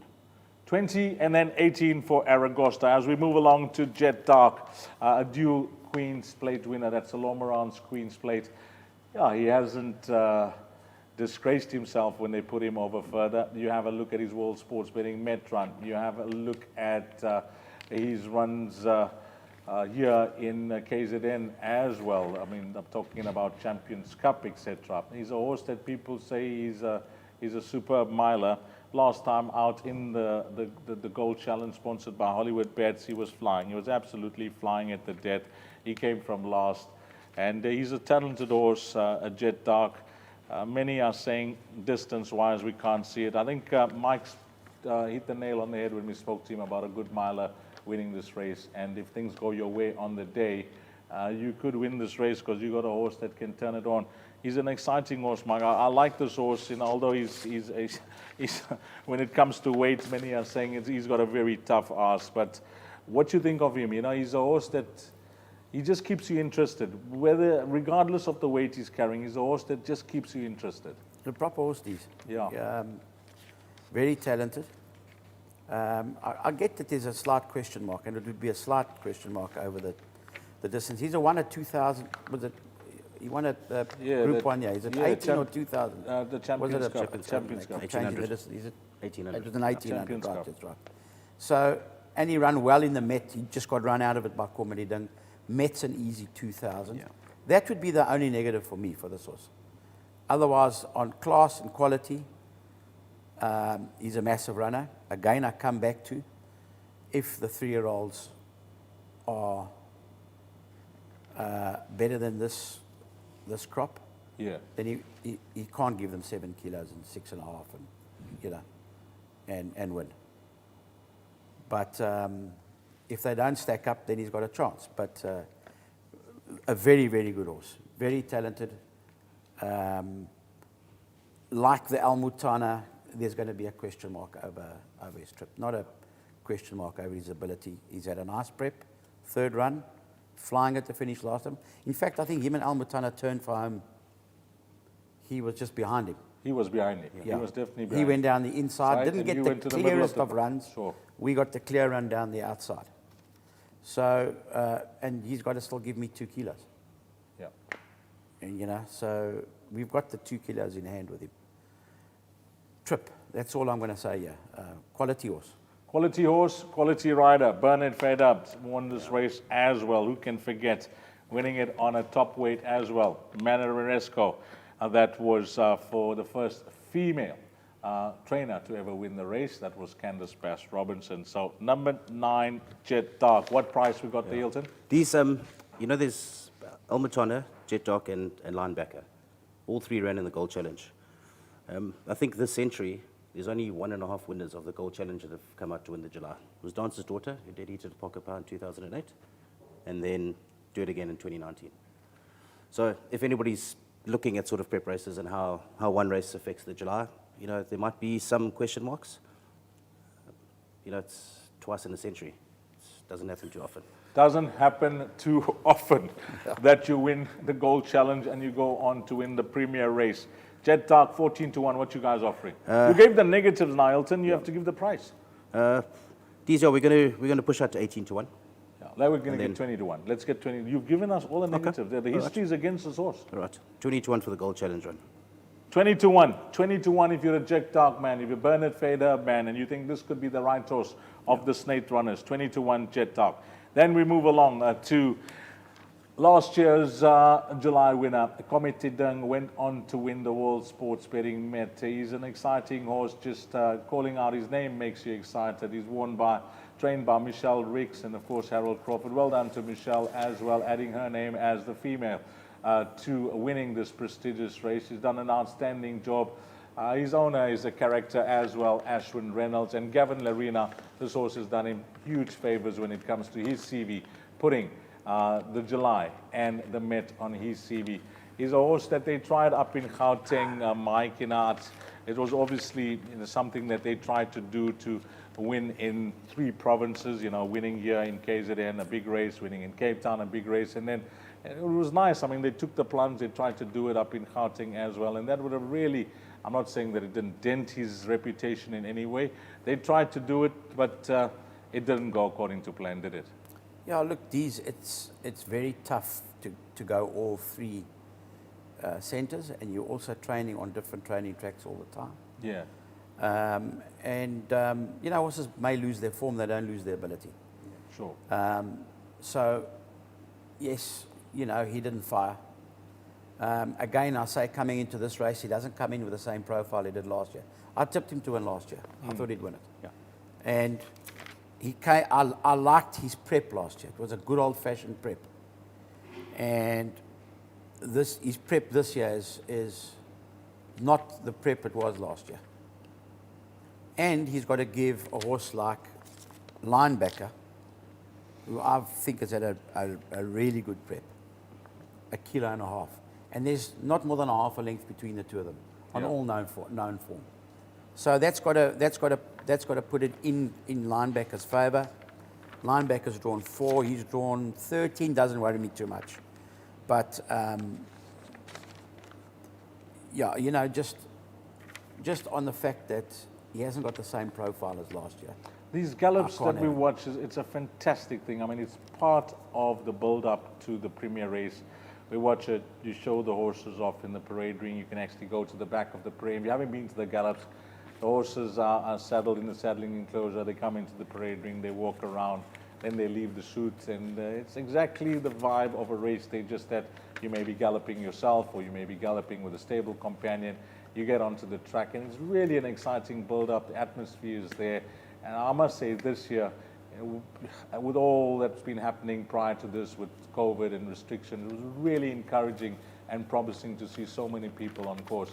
But what I want to ask Mike is that the gallops, it's fantastic that you want to try and find something that gives you the edge, something that shows you the sign. You want to see your horse that you're going to be backing. You got a chance to see him. But you know, how much can you use the gallops as a guide? Okay, for trainers, how do you use the gallop, Mike? I mean, certain trainers will be using it a different way. How do you use it? It's more, for me, it's a well-being thing, and I like to give them at least a mile gallop that 10 days before. See, you know, a lot of the guys gallop a lot shorter, but you know, I want to see them running through the line nice and hard-held. Don't want to see them off the bit. I'm not hell-bent on seeing them run times. I mean, Deez used to have trials here. How much of an indication were the trials? Yeah, you know, it's just, it initially started off as something very, very exciting until they started coming back to the races after the trials, and you never saw the form. So you've got to, the thing is, you've got to, and I watch trials a lot in Australia. My own horse is there, and it's how you interpret, how you read. All you're really wanting to do, you know, people got carried out with trials thinking, like, you want to see, the horse gallop the fastest or whatever. Yes. That might be his race that he's left behind it. Yeah. Really what you want to see, a horse stretching out, going through the line, happy, increasing his speed as he goes along through the line, and a horse that's striding well and it's in good form. And most of all, that your jock sitting on it, he gets a good feel from it as well. Yes. Because then it gives them the confidence that they're on a horse that's got a big chance, you know? Yeah, because there's a number of factors. You know, I mean, for instance, punters don't even know what were the weights of those gallops.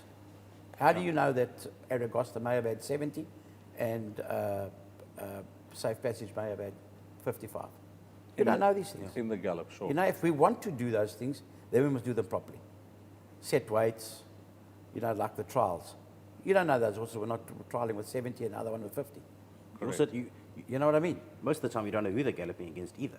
Yeah, but they So declare they it could now. I mean, they do Yeah, declare always. it. I mean, they could be galloping against a They one-time could winner. be galloping against no But one. Mike I mean, brings up a very good point about weight, you know. The weight is, he brings up a very good, because they are giving you times, 400 to finish, 800 to finish, they're giving you times, but you don't know the weight that the horse is carrying, you know. I think that's a very important factor. I like to match horses up again. I like to get lines on each other. Put two horses in form to gallop with each other. You know, when Sparkling Water's galloping with Mutana, she's galloping with a Group 1 winning miler. Yeah, That's good work, in my opinion. sure.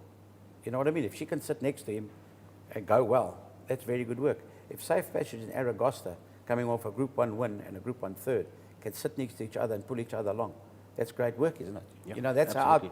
for me, work is about who you work them with. That tells you more than anything, than the time or whatever. The reason I asked that is that this horse, Comedy Ding, I mean, obviously he's a people's horse. I mean, he's going to attract a lot of attention. The guys that backed him last year, they'll be back to back him this year. They think he can maybe make it back to back. Gavin Larena has his followers. Michelle Ricks is obviously, you know, been popular now that she made some money for guys like. But at the gallop, this horse garnered so much of interest. Yeah. And what did you watch any other gallops? Did you watch this horse gallop? I did watch him gallop. He galloped well, very fresh, a very fresh gallop. Yeah, as again, I just come back to the profile of last year. Yeah. When I really liked him, that the way he went for those 2 runs in the tail, bang, you know, won the big one. That was impressive. That proper old school prep. He's coming off a completely different profile this year. Yeah, coming from Gauteng, hasn't raced here, but you know what, the form that he showed in Cape Town as well, that was brilliant. That Gauteng, now people are going to be saying, how much has that taken out of him? But Michelle assures me, and I've chatted to her a few times, that he just seems to be a different horse, that he's now here at the coast and he's in KZN, one of his favorite places in the land. And he'll have his followers commenting. He looked very well. I saw him at the game. He looked very, very well. He's an attractive horse, Mike. I don't think Gauteng took anything out of him, and they did the right thing as well. They gave him a rest afterwards. You know, threw him out for a couple of weeks.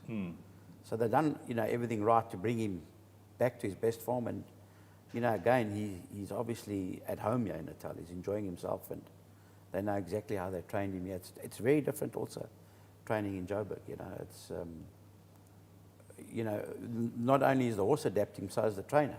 It's not straightforward. 100%. You know, races are run at different paces there. You run at altitude on courses that, you know, where you're going uphill. It's tough.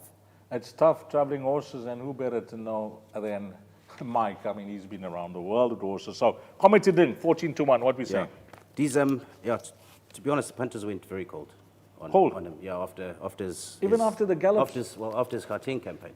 Yeah, very cold. He went up there in those 2 races. He was at around 7-1 at one stage, wasn't he? He was. He opened at 6-1 actually. Yeah.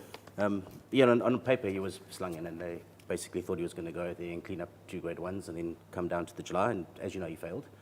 And then the weights were released, and so many of those horses that had beaten him in the 2 race in Joburg, he was then giving 4.5, 5 kgs to, which he is doing. So he's carrying 60. The other guys are going in at 54.5. Yeah. And then he galloped a couple of weeks ago by himself before one of the gravel beatings. And he put up a good gallop then. And then everybody was like, okay, let's see if this was just a flash in the pan. And then on Thursday after the gallops, everybody realized, okay, this is now the horse that we've been following for the last 2 years. Backed him in the Met. I mean, that Met result for us was one of our worst results ever. You can imagine. Sure. Cape Town trainer, Cape Town owner, Cape Town horse. I love it. The boys got you properly They're there. backing him till the gates open. Yeah, they got you properly there. That day they got you. The doubles and everything landed. Oh, absolutely. No, but that's great. This is one of the fairy tales of racing. Yeah, it's what we needed. It is. And then after the gallop, he's hot again. And there's been a flood of money for him in the last few days. So he was, I think he had gone out to about 16, maybe even 18-1. We brought him back into 14. 18-1 is probably about fair. But obviously he's got it against him. I mean, he is carrying 18-1 is about fair. I mean, you're speaking so highly of the horse, but there's some negatives. He's trying to go back-to-back in the race. He hasn't had an ideal prep. Yes, he showed his well-being. We're going to give 20. For a horse to go back-to-back in the July. I'm just going to start speaking We're going to have to, going forward. Hilton, 20-1. You must have got all the money Can we back go in 20 to Durban. 1? You lost in Durban. Yeah, fair enough. You got all the money back. That's 20 the to point. 1. I mean, Mike, there's Mike's Tag team. Whatever you lost in Cape Town, you got it back in Done. Gauteng. Let's give some back now. Okay, 20 and 18. Yeah, and they'll get a run 20-1. for their money. The horse loves himself, Absolutely. so they'll get a run for their money. 20-1. I know that we planned for 1.5 hours. We now on 1 hour, we'll call it, we're just about there. We're 10 minutes onto there. But I just had a look at my phone, and Mike, I mean, the guys just love you. They're brilliant, Mike. Please thank him for coming on his show and sharing the thoughts. Brilliant show. Even Kevin Shea and all the guys. I mean, the guys are listening in here. They're all just loving you, Mike, and they're saying brilliant show, world sports betting the best. I mean, there's just messages and messages. So, whilst the show, maybe going on a bit. But Mike, besides the runners and the fixed odds, it's really nice that he's giving his input on everything that we pose a question to. So the guys, I thank you, Mike, and brilliant having you on the show. I just went on my phone just to have a look at the time, and I see all these WhatsApp. I haven't read all of them as yet. You can see there's green dots everywhere on my phone, but thank you guys for SMSing me. Okay, the next horse is going to be Hoedspruit at around 12-1. Now, this was a talking horse after his run in the Met. From the Snates, they've been waxing lyrical about this horse being their July runner, and you can see that they've, as Mike says, all about planning your races to try and come in under the radar. Let's put it that way. Try and come in under the radar when it comes to your weight. Because when this horse ran in the Cape Met, he ran a very good race, considering how the weights are structured for that race. And now he's carrying 53.5 on his back. He's just had the one run in the Pinnacle, where he ran third. And this has always been a talking horse for the race after his Met campaign, Mike. And I can see why. And they've sparingly raced him just to keep the weight off his back. Yes, I think it's, again, another one that's has been shrewdly placed. I thought he was given a very quiet ride last time behind Golden Pheasant. You can see that certainly weren't looking to win the race. But he's one of those older horses that are well handicapped. Yes. Yeah. He's got all of those horses that beat him in Cape Town. What did he run? Yeah, in the Met. Yeah, I think he ran the Met. Yeah, the Met committee done. 4.25. What did he have there? 59.5, I think. Yes, and of course. Level weights with Comediding, 4.25. Comediding now gives him 6.5 kilos. Correct. It'll be very tough to beat him. Those horses that ran with him. He's a very big runner at the weights. Yes. Trip shouldn't be a problem. I don't know what's the furthest. He gets 2,400. He's got 2,400. But has he won over 2,400? What's the furthest he's won over? 2,000. He's won over 2,000. Okay, then we haven't got a problem. Yeah. Where was that? That was in PE in the Algarve Cup. Yeah, the Algarve Cup, which is a competitive race, Mike, and he won it very easier. He won it very easy, and he was given a little penalty for winning that race. But I think that's a competitive race. It always attacks a big field. It's not easy to travel your horses from Cape Town to go to Port Elizabeth, get the job done there as well. He looked like the right horse that day. I can remember it clearly. But the fact is that, he's shown that he stays 2,400. He's got 53.5 on his back. He's from a stable that has been speaking about this horse. He's bred by Stud Farm, Wilgostriff, and Maritzfontein, Suzette, Viljoen. I mean, there'll be guys out there. These colors are now famous around the country. There's lots to like about him. Craig Zaki, they've engaged the services of Craig. What's Craig's record on this? He hasn't partnered this horse before. This is the first time he'll ride it. You 53.5. At 53.5, how are we looking in the jockey room? That's where you go to, because how many people can ride this weight that don't have a ride in the race? Well, Craig, he'll be smiling from ear to ear that he's got the ride on this horse. And he does ride a lot for Snate when he travels down to Cape Town as well. Micah, this could be a shooty. He's definitely a shooty, Deez. If you look at it, again, if I come back, if it was a weight for age race, which it isn't, he would be giving a horse like Safe Passage 1.5 kilos. Safe Passage gives him 1 kilo. So he's 2.5 kilos better off at weight for age with a horse like Safe Passage. Who's on top of the betting boards. He's on the top of the betting boards. He will at the weights, or should at the weights, turn the positions around with most of the older horses that have beaten him in the Met. Right. My next question will be this. He ran on the 29th of Jan, Mike, that was in the Met, right? And then they'd just given him the one run, which was in May. And you mentioned that Pinnacle Stakes. What do you think of the prep, Mike? I mean, black and white, it doesn't look ideal. But doesn't look ideal, Deez, but also, Justin would have looked at this merit rating. And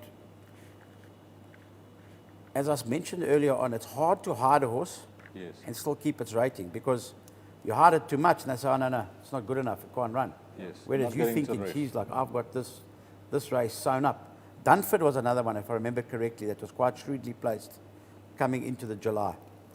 So you've got to be careful where you get the right rating. Now you try and stick the horse away, Yeah. and they leave you out. You don't get into the race. Wow. You know what I Plan's mean? gone, exploded. Exactly. So it was obviously a juggling act. Justin's given him the one. I know it's not absolutely ideal, but it might be ideal in keeping this horse's rating intact. Yeah. He's got a very, very, very competitive rating. I think so. He's got a very competent jockey on. Obviously, Justin knows how to get the job done. He's got a lot of pluses. There's very few negatives here. I'm in agreement. I agree with everything what Mike's saying, and as I stated when at the top of this horse, that he's been sparingly raced and it's been calculated. I think to keep his weight down. if I could just bring in one negative, you know, Mike, you'll probably agree. You've done it, but to win the July, you need class. Okay. Yeah. You can win the Met, and above-average horses have won the Met. You know, if Hill 54s, the Past Masters, Polar Classics, Alistairs, Marshall Eagles. You know, because it's like you said, it's an easy 2,000. But I think that to win the July, you need that X factor. And my question and my doubt is, has Hoedspruit got that X factor? Well, got you're the saying July no. winning? Are you saying no? I'm not saying no. I'm just I love it when you, I love it when maybe you, not as warm as Yeah, as look, other people are. he's a typically well handicapped Handicapped horse. horse, I don't. Okay, I mean this is a Group 1 and he can go on and win it. But if he's not a weight for age horse, No, absolutely. Yeah. he's definitely not a weight for I mean, I age can't horse. see him winning the Met. No, That type of horse. I don't see it at all. so But he is very well Handicapped. handicapped with those horses that have beaten him in those group. What you know, you must remember that while this is a Group 1 and it's the great race that everyone wants to win in South Africa, in terms of The a conditions. racing purist, your Met is a much better race. Your Queen's Plate, the weight for age races are where the real Yeah, absolutely. It's a better cream benchmark, rises. Yeah, absolutely. Yeah, you can get an outlier if you want. Okay. The well handicapped, just below the best. But again, I come back to the 3-year-olds. If they are all big plus signs next to their ratings, Zapatillas or Aragosta, Safe Passage, if Pomp they, and Waterbury Lane, if they won 17s and 18s and 122s, pluses, then you won't beat them. You know what I'm saying? correct. But if they handicapped out of it, then he's got a chance. I mean, So Justin, it depends on how good they are. in 2019, Justin did that with African Night Sky. He bought it, maybe one of the best handicapped horses ever. Yeah. Lined it up, and there was just no pace. Grant ended up making the pace, and Correct. Judd again won the race. Exactly. So that's another thing. You just need everything. You need luck and running, you need a good prep, and you need the X factor. Okay, to summarize what Hilton is saying, yes, whilst he understands that both Mike and myself think the horse is well handicapped, he's no superstar. We're not suggesting that he's a good thing. Aim and fire. What we're saying is that he's been cleverly placed prior to coming into the race just to give him the best possible chance. Trainers, you'll hear them say it over and over. I'm trying to keep my horse in the worst company in order to get the best result. Not to say that Hoedspruit has been in the worst company, but they tried to get him at a very competitive mark to be highly competitive in this race. But then Hilton posed the question, does he have the X factor? Well, we both don't agree. I don't agree. I don't think he has the X factor. But he's well handicapped to win a race like this. That's the way we sum it up. Hoedspruit, what's the price? 12 to 1. Currently 12s. I was going to go 15, but I suppose I've got to go 16 now, don't I? You have Money to. where my mouth You're is. talking the horse out Okay. of the race. All right. 16 to 1. 16 and 16 15. to 1 for $1 million. And then after, 2 minutes, we are going to get a reduced price. We're now at the bottom end, the top 1, 2, 3, 4, 5. 5 runners in the race. Do it again, a duel, a July winner. He's an outstanding horse wherever he races, but more especially when he visits KZN. He just seems to cover live. Justin has mentioned it on many occasions, how he thrives in this province. He loves it here. And he's a dual winner. He's trying to win it 3 times. It's a very difficult task as history is against him. But we know that he's the type of horse that can rise to the occasion on his day. He's a very special horse. He's already a special horse. He's won this race twice. He showed his well-being last time out in the World Sports Betting 1900, giving that entire field weight. Yes, he was placed and waited to run the race that he did. But just the manner in which he got the job done, you had to be super impressed if you like this horse. He's got a lot of fans around the country, but here in KZN especially, he's got many, many fans. And why not? He's seen the winners enclosure twice on this big day. A very good horse, Mike. And even in the race, the days where he hasn't won the race, the weight that he's carried, he's been competitive to finish in the money. Look, when this horse is good, he's brilliant. Yes. He was a little unlucky last year. He doesn't get a clear run in the stretch. He might have been, he may not have won it, but I can tell you what, he would have. Second. He'd be right there. Yeah. He would have been right there. I think he's better off at the weights, is he? He's quite a well better off at the weights with Comedy Ding, almost 2 kilos. Linebacker. He's a proper horse on his day.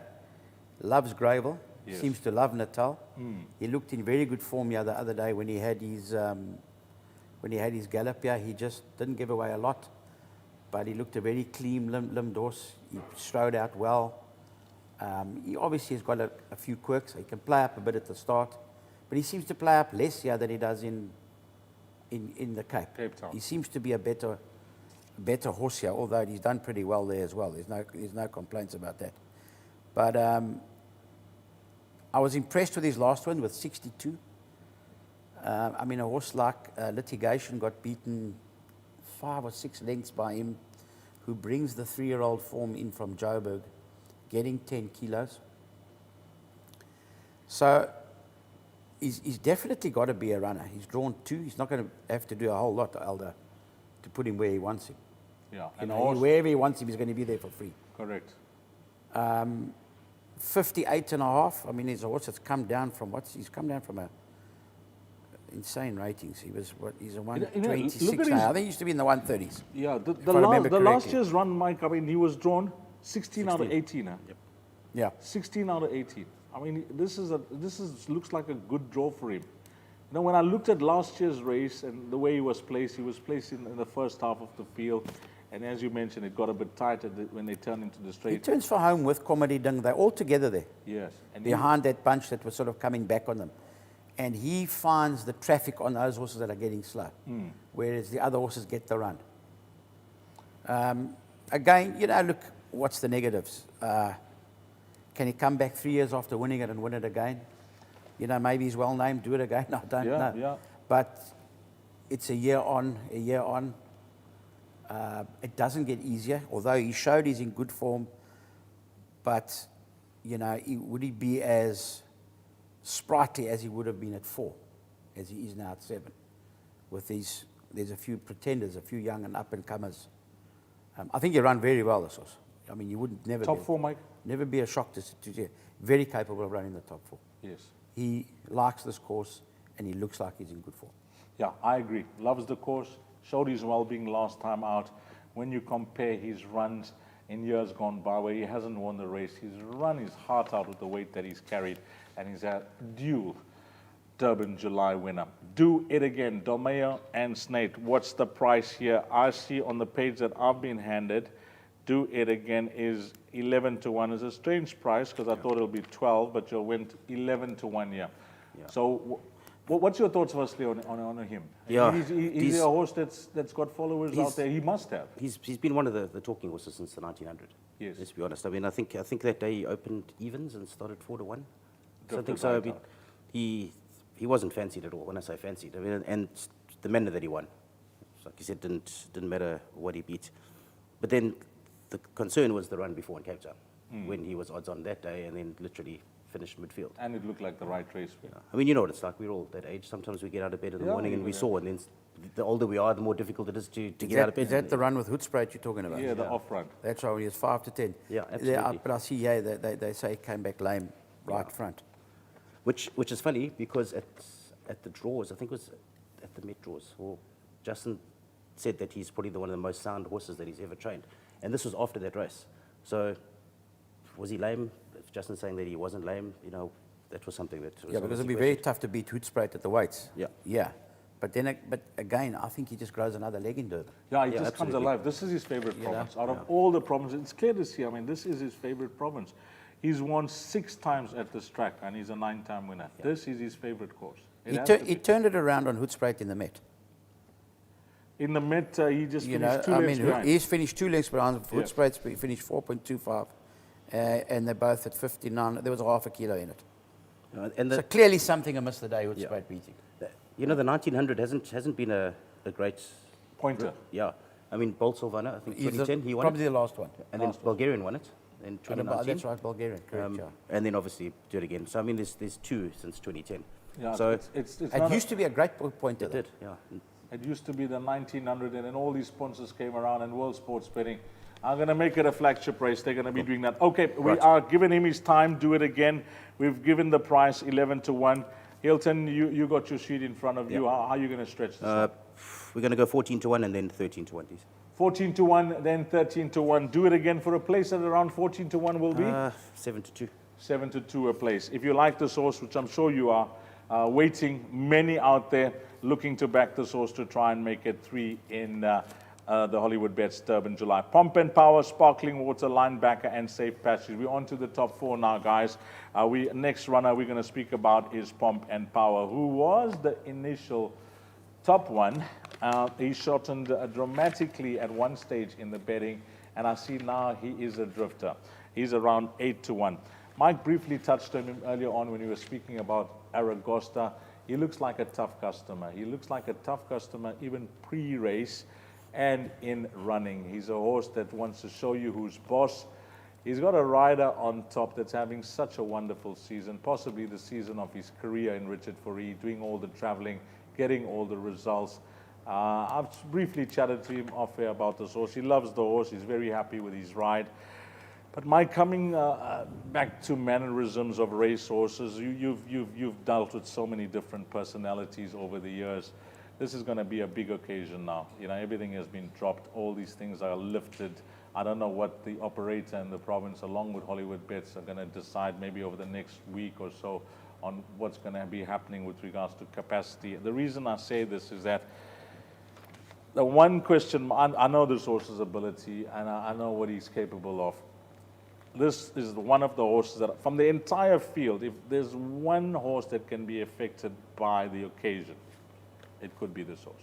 Yeah, sure. Look, this is not an easy horse, not a straightforward horse. And these horses give you grey hairs. You know, they're not easy to train because I think he's the same at home as well. So, you know, you like things to go well, straightforward. You don't need these hiccups. You don't need these aggravations of horses doing stupid things at home and stupid things here as well. I think he's his own worst enemy, this horse. I'm sure they'd love to get him to settle, but as much as he seemed to settle a little bit in the Guineas, but he definitely wasn't settled in the Daily News. Not But I mean, obviously they go a lot slower early on. He's got tremendous amount of talent, this horse, obviously. But I think he lets himself down with the way he behaves, you know, at the races and in running. I mean, he's never straightforward, settle, head down, give a nice kick. You know what I mean? But I think when he's right, he's really right. I mean, he's winning the Derby. The The Derby was very impressive. That run in the Daily News, Mike, you know, obviously you won the race and you ran place with Aragon. The way he was down the lane, I didn't expect him to finish in the top 4. He ended up running second. The way he behaved up front, I thought I must have won in the first 4. Yes. Yeah. And yet he still stays on for second. Correct. Obviously, he's got to have come on with that a little bit as well. He's also having his third run after a rest. There's going to be a lot of aggravation for him on the day. There's pre-parading, there's ringing at the start, there's singing the anthem, there's all that nonsense that goes on with it. Yes. You know, it's going to be a very nervous time for jock, trainer, owner, before he gets to the gate. If he gets to the gates, nice and settled, and he's a big runner. You know, he can still improve on this form. I've got to give him 1.5 kilos. So that brings him again right on top of Safe Passage. But the negative is his own mind, this horse. You know, that's the only thing that sort of lets him down. He's drawn very nicely at 8. Yeah. I don't know what their plans are, if they're looking to settle him or not. But I mean, I don't think he doesn't really have to settle. You know, if you fight him, Jonathan said last week after he had a winner at Kenilworth, obviously one of the guys, I think Stan, asked him, what's the plans? He said, we're going to put a midfield. So in their mind, they've worked out whatever they worked out, or they're just going to take a chance, but he's not going to the front. As far as they're concerned, they can let him settle and go midfield. Like Mike says, easier said than done. I mean, he's just shown no signs of settling at all. He galloped here behind the horse here. He seemed okay, but that's a gallop. Yeah, that's two horses. Look, their tactics are their tactics. If they elect to do that and he's fighting, they'll be kicking themselves because there's nothing worse than a horse sitting midfield, taking energy out of himself, fighting, and then doesn't kick on. He's a massive striding horse, a little bit like his sire was. And the sire was also another type of horse that used to like to sit forward and kick from just behind the pace. A lot's going to depend on what happens early on for this horse. If they're committing early to let him sit midfield, well, that's fine. But no one else is going to wait for that, It's a big field. It would be an almighty ask from Richard to get this horse to settle based on current evidence. Yeah, you are in the biggest race of your career on the continent, and now you draw 8, and you know what this horse is capable of doing in running. So it all depends on what happens when those gates open. Pomp and Power, we all agree on this panel and wherever you're watching, that he's a super talented horse. He showed it down in Cape Town, even showed it here in KZN. Under the circumstances, for him to finish second last time out, it was a tremendous run. It was a great run. It was a superb performance. But Mike, I think the line I'd like to use from Mike is that he is his own worst enemy. And that's a nice way of summing him up. All depends on what happens on the day, how he's going to behave, saddling enclosure, parading, going down to the start, and then when those gates open, we'll see what happens to Pomp and Power. He was one of the leading horses, if the betting was the guide initially. He was actually topping the bookmakers' boards, and he was on the top of World Sports Betting Board as well. Where's he now? Pomp and Power, I see, is at 8-1. So he's on the drift. Is he on the drift in an alarming way, or is he on the drift because support coming for other horses? Yeah, it is. Surprisingly, he's got his supporters. I thought after the Daily News, I thought, well, that's it. He's going to be somewhere 12, 14, 16-1. But I think everybody they can see the potential, and they know that if he cracks it and he gets it right on that day, he's going to be a huge runner. It is obviously a bit of a gamble if you want to take single figures. But I suppose he's 8-1 at the moment. We're going to go 11-1. 11-1. I'm pretty sure there are going to be some fans on that. And Richard's got a massive following. Richard's having a wonderful season. 11-1 for Pomp and Power. If you're waiting for that, Pomp and Power, some guys took 5-1 and 6-1 about this horse. 8-1, that's what the market is trading at. You're getting 11-1 today. The next runner is an interesting runner for me, called Sparkling Water. And the reason I say this is because when Vodacom took over their sponsorship of this prestigious race back in 2002, which is 20 years ago, I'm not going to test Mike's spine, but I'm going to refresh it. Mike had 4 runners in that race. He had Badger's Coast, he had Ingleside, he had the top one, which was Flight Alert, and he had a filly in the race called Ipitombi. He won the inaugural sponsorship of Vodacom sponsoring the big race. He was the first winner of the race. This is their first sponsorship of the race. That's Hollywood Bets. Mike has 4 runners in the race. Tick, tick, tick. He has the favorite in the race, Safe Passage. Tick. He has a filly in the race, Sparkling Water. Now we're looking for the stars to align. We're looking for it to align. And Mike, I looked at that when I pulled out that race, and I had a look at that field and what you had then and what you got now. I was umming and ahhing on 3 or 4 horses, and I just made up my mind that I'm going to be tipping Sparkling Water this year. That's going to be my tip for this year's Hollywood Bets Durban July. Yes, I was on a few other runners prior to this, one of them being Linebacker. But I'm going to go for this filly now, Mike, and I need you to give me a bit of confidence and the followers out there. How's she doing back home? Doing well, Deez. Another one that I think is very well handicapped. That's the positives. She's won at a good level. She hasn't won at Group 1 level yet. She's run very well at Group 1 level. I mean, I thought her run in the Empress Club behind Princess Carla was massive.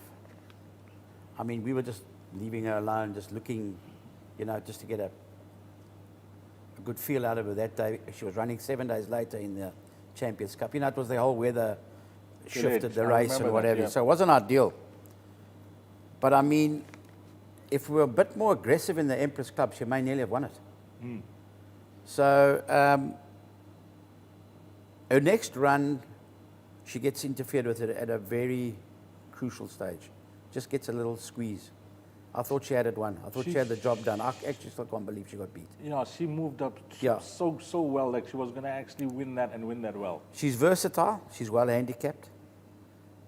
She can go forward. She can come from behind, depending on what the pace is. And she's very well weighted. And she's quite well off with a lot of horses she's run with. And she's getting better and better as she gets older. Very sound filly. So a definite runner at the weights, distance no problem. I like the further the better. I like this distance. It's just like in between. We know she stays. We know she runs well. She's one of those interesting horses, Deez, that can win a 14 and win a 2.8. Correct. Not many horses can do that. That's the versatility of her. That's why, Gravel doesn't worry me with her. When it comes to the jockey, I saw this jockey on 2 horses when I was having a look at. I've been there. You don't remind me about that, but I've been there as well. Samanga, he had to make a choice now. I mean, I don't know what was happening behind the scenes, but he was on Jet Dark and he was on this horse, and he's obviously chosen your horse. Yeah, sure. Look, he's got to live with his decision. Yeah. That's just the way it is. However, it's not nice as a trainer to be strung along. Maybe there was a bit of miscommunication. I know how your agents are. You like to play both sides. You like to keep everybody sweet in case you lose one little crumb off the table somewhere. I know how you play the game, Deez. It can happen at times, but I don't think it's intentional in these big races, Mike. No, I know that, but I know you can't. You're trying to keep. Yeah, you want to ride a chariot. You want to have 2 horses. That's what you want. I know how your agents the big races. You've got to be a little more upfront with a trainer. Just say, listen, I've got Sparkling Water on the hook. I've got Jet Dark on the hook, and I'm going to make up my mind after such and such a date. Yes. I know it's not easy, and I know Monty was, I think Samanga was talking to Justin, Monty was talking to me, so there was a little bit of broken telephone. Sure.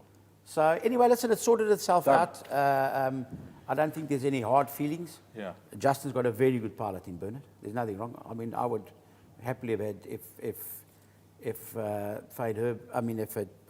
Samanga had jumped, I would very happily have had Bernard Fade Herb, except he'd have to cut himself in half. To ride 50 or cut a leg off. Yeah. But you know what I'm saying? So I don't think he's lost anything.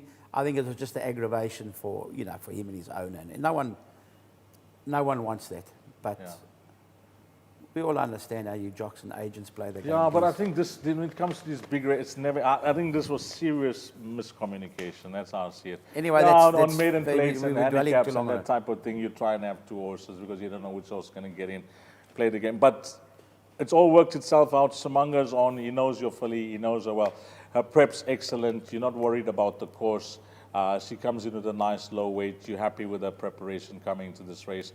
I want to see what price that she's trading at, Mike. And I want to ask you this question. 6 to 1. And I personally thought, when she was trading at around 20 to 1, 25 to 1 initially, she started shortening. Even 14 to 1 looked good. She's 6 to 1, Mike. I mean, the betting is a guide. We must all know this. It's for you to be the judge whether you want to take the price. The betting is just the guide. If it's not the price that you're looking at, then it's not the horse that you want to back. 6 to 1 for me now is it's short, Mike. I expected now at around 14 to 1 she was good value for me. I think her and Safe Passage have lost their value. They're quite short now. Now you backing them now. You've got to really think they can win. It's not that where you're getting the 14 to 1, you're getting a little bit of value, you click a nice double in, you're getting Correct. 30, 40 to 1 or whatever it is. It's not happening anymore. Now you've got to take a double in to get any sort of The value. stretch. Yeah. 6 to 1 with some of these really good horses here, it's quite short. Yes. When she hasn't quite won at that level yet, but she has got a very good profile coming into the race. And there's no doubt with trip and all that kind of thing. And I like the draw for her as well. So she's got a lot of positives. She hasn't won it at a Group 1 level yet. That's the negative. She's lost her value when she was 14 to 1. She was good value in my opinion. Good value at around 14 to 1. 6 to 1 looks a bit skinny. So this is why we got Mike here to give us the positives. Mike has won this race for the first sponsor. That was when they took over in 2022. Can he do it again? Now remember that picture clearly, Mike. I'm sure you remember it. You jumped on top of the horse. You sat on top of the horse. And I think you said Yebo yes or something. You remember? Something like it. Yeah, no, it was It was a hell of a day. It was the first July I'd won. Yeah. She was a super. I mean, this is not Epitombi now. Yes. I know it's a filly in the race and Yes. all that, but it's, she's a good filly. But Epitombi was one of the best in the world. Yeah, Kevin says that also. Every time you speak Well, to she Kevin did. about it, She beat European Group 1 winners in Dubai. 100%. She on the international stage, and Yeah. Kevin loves her. He absolutely. And Kevin, I can tell you something. I remember when he said he was going to win that race. I mean, he read the race. He had his tactics. Everything worked according to T, and he gave Mike his first winner. And of course, Kevin loved the horse. We loved the horse, and she went on to an international campaign where she proved herself on the international stage. This is not Epitombi. This is sparkling water. But can she get it right? I think she can. She's trading at 6 to 1. We missed the 20s, 16, 14, 12, 10. But we need Well, some help now. some of you missed it. Yeah. Some of you missed it. Some of you missed it. So we need some help now because she's getting topped out on the show. Deez, I'll add another tick to your box Yes. for Mike. I think if you go back and look in the records, I think you'll find that Epitombi was around about 6 to 1 that day that she won the July.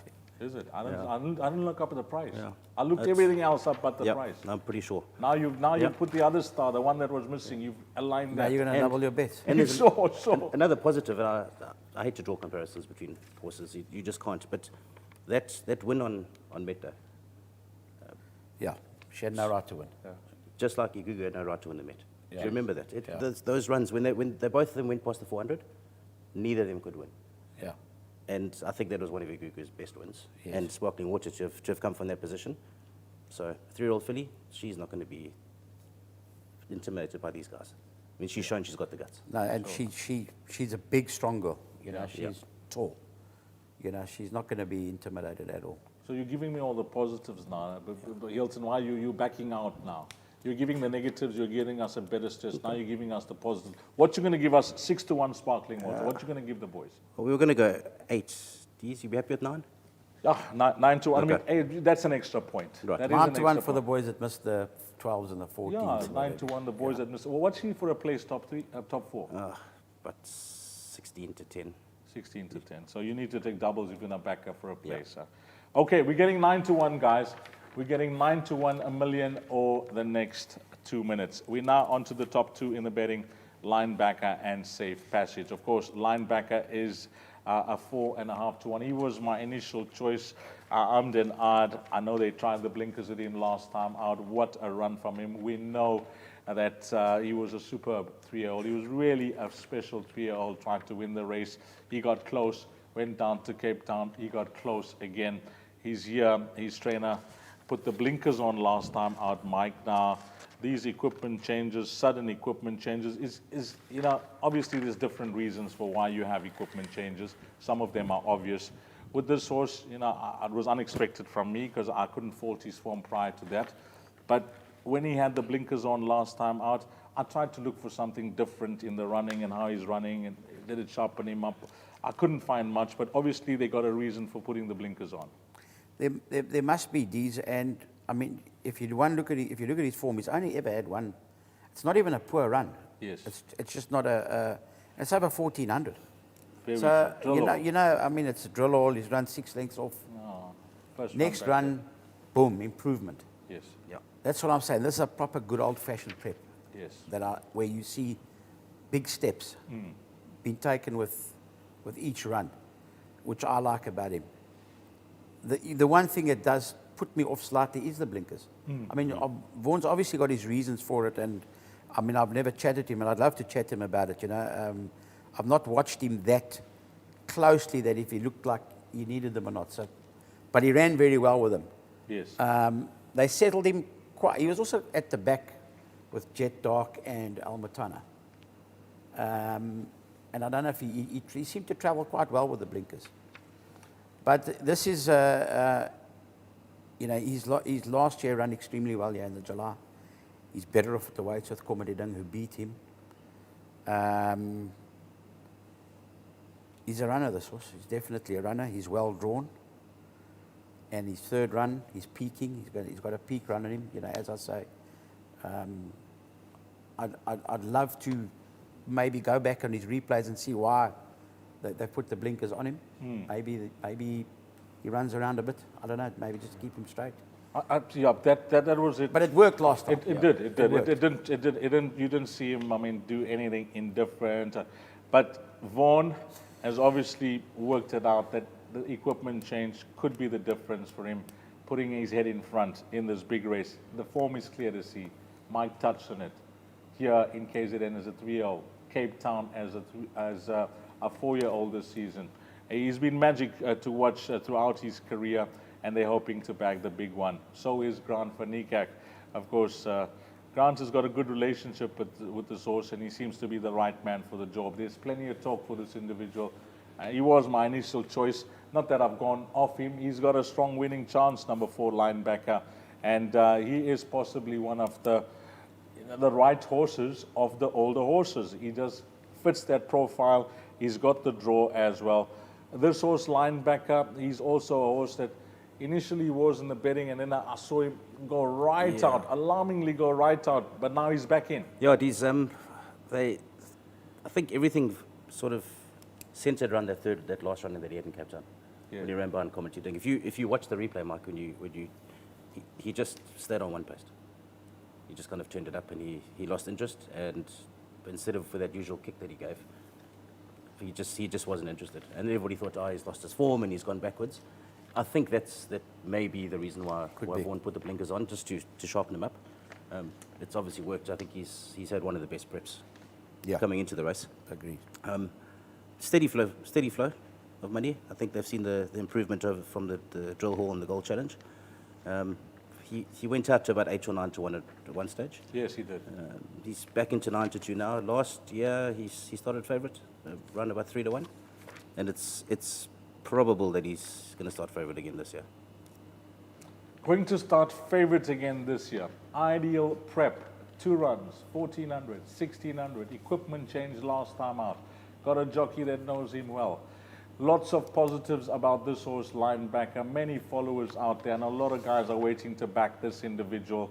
Currently at 9 to 2. What are we going to offer? Yeah, 6 to 1, and I don't think there's going to be a price even close to that coming up to July Day. July Day, you think this is the horse that's going to garner plenty betting I think support? so. I think May so. start off the top one. Yeah. May start off the fixed odds favourite, Linebacker, now at 9 to 2. They think he's going to be much shorter than 9 to 2 come race time. So you're getting 6 to 1, $1 million for the next 2 minutes. Then stepping into the ring, the ruling Hollywood Bets Durban July favourite. He's a 3-year-old. He's a talented horse. He's shown it up in Gauteng, and he showed it in a big way when he stepped out last time out in the Daily News 2000. Many were saying that things were run to suit him, the way Pomp and Power was up front, but you still have to get the job done. You still need the horse to find the finish, find his stride, turning to a very short run-in when it comes to Hollywood Bets Gravel, because you need the horse to find his feet. Mike, firstly, this individual Safe Passage, did he show you from day one that he's going to be a horse that could go on to bigger and better things, or he's a horse that's basically just, as the months went by and as he got older, he just started improving? He was very progressive. You could see he was a horse who was going to improve, but I'll tell you quite a funny story about him, that he was quite naughty and got beat when I thought he'd win, and I said to Kevin, you know, I think we should geld this horse. I think it'd be a better gelding and whatever. So he said to me, no, it's all right, you'll speak to Gaynor about it. So I went and gelded him, but he hadn't spoken to Gaynor yet. So she came back and said to Kevin, I think you should run it one more time before we geld it. So he phoned me, he says, no, run it one more time before we geld it. I said, look, I've got a confession to make. I've already cut his nuts out. It's too late.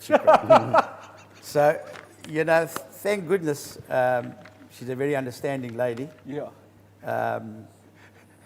But it turned out to be the right thing. Yeah. He's been beaten only once since. Yeah. I like his profile. There's that a horse that likes to win. One of his most impressive wins was in a graduation plate when he beat Sent by Destiny. Okay. At that time of the year, at the weights. And then he won a middle stakes as well, over 2,000. I see that. He showed then, for me, that he was a good horse. Yeah. Very few horses can win that time of the year, 3-year-olds, that far out at the weights, and win these kind of races. I mean, they're insignificant races. But I can tell you, you go back in time and look at 3-year-olds that win handicaps early, September, October, November. They're racehorses. Even good ones get beat. It's a very, you know, with a weight for age scale as archaic as it is, you know, because we assume horses age on the 1st of August, even if you're born in December. Yeah. It's insanity, given this modern day age, computer age that we have. We can't work it out properly. You know, it's something that's been around for 200 years, but don't let me digress now. I'll start on handicapping, we're going to be another hour and a half. Yeah. And we're already going now we're 2 hours, we're on time. So anyway, the time he got beat here in this classic, he was down, and as I say, 2 weeks later he was sick. Was he incubating something? Possibly. Both him and Aragosta, that period they were never 100%. You know, even though they ran well and didn't win and won. And I really was surprised to see him win last time. I really was. You know, I'd stated before, and I thought he needed the run. You know, he's quite a natural athlete with his cardiovascular, very, very natural. But I was surprised the manner in which he won. Honestly, I was blown away by the win. Because just on his work, you thought that he's going to have a good run, but you never expect him to be that forward. That's what you say. He only started working fast when he got here. He was 3 weeks into the race, before the race. Yeah. And I actually said to Kevin Somerville, I'm not going to run this horse in the Daily News. I think it's too soon. I'm going to run him in the Cup trial. Yeah. And then I galloped him here, and he worked well enough to run well. Yeah. So I thought, what have we got to lose? If we run 4th or 5th there, we're going to be happy, aren't we? It's 2,000. It's going to come on. And he goes and wins like that. Boom.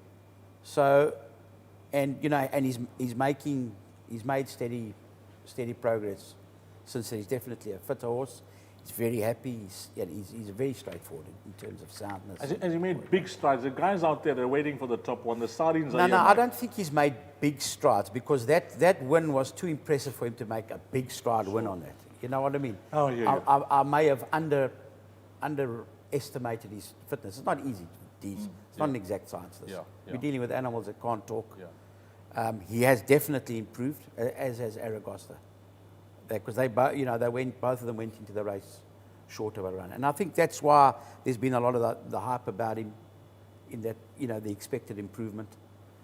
But again, if him and Aragosta run to form, and Pomp and Power run to form, they're going to be within ahead of each other with a 1.5 kilo turn.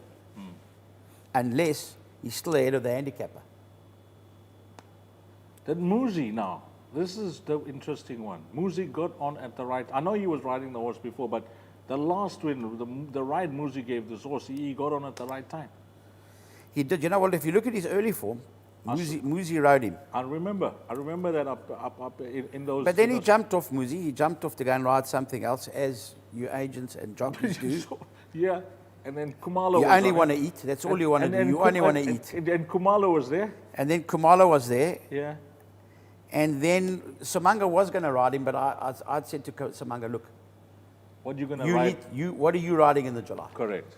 You're either thought as riding much. Jet Dog or you're either riding Sparkling Sparkling Water. Water, yeah. He said he's not riding that. So then I think he'd already made up his mind on Sparkling Water. So I said, right, well then Need a jockey. I'm going to put the jockey on and I want to put in the July. Right. And my agreement with Muzi is if you ride him in the Daily News, you ride him in the July. Yes. So it's worked out for him. Good. And it was a tremendous ride. I was really impressed with that ride. He's had a number of cracks at the July, Muzi. Yeah. He's been a bit unlucky. Yeah. And I hope it happens for him too, as well as for Mr. and Mrs. Rupert. You know, he's got it in him. He's got a July in him, Muzi, that's for sure. These colors, you know, it just looks like it's set for them to win. The way they've been winning everything. It's an unbelievable season. The season they've had. Unbelievable season, yeah. I mean, feature race after feature race. Boom, boom. They're hitting the bullseye. It just looks like these colors are to the fore. I mean, if you're looking for the colors that are in form, I mean, Omens. Looking for that's, omens. that's it. Now, we spoke about betting earlier on a few of the runners. Yeah, you don't price up, Mike. I mean, the betting is a guide, as I always mention to guys. It's about you taking the price or not.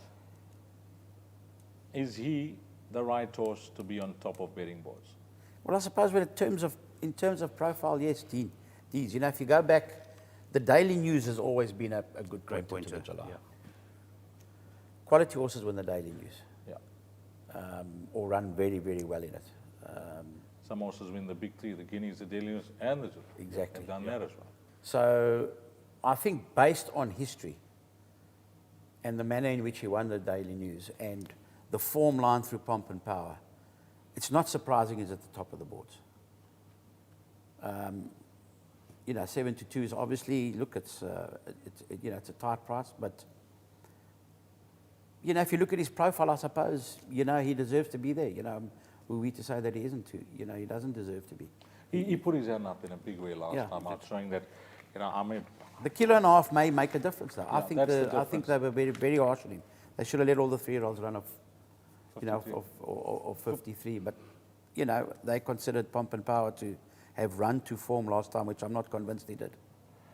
yeah, we'll see what happens on the big day. That's next Saturday, the 2nd of July, the first Saturday in July as it's historically run, and this year we'll see what happens. That's in a week's time. Now, number 10, Safe Passage. The boys have been waiting.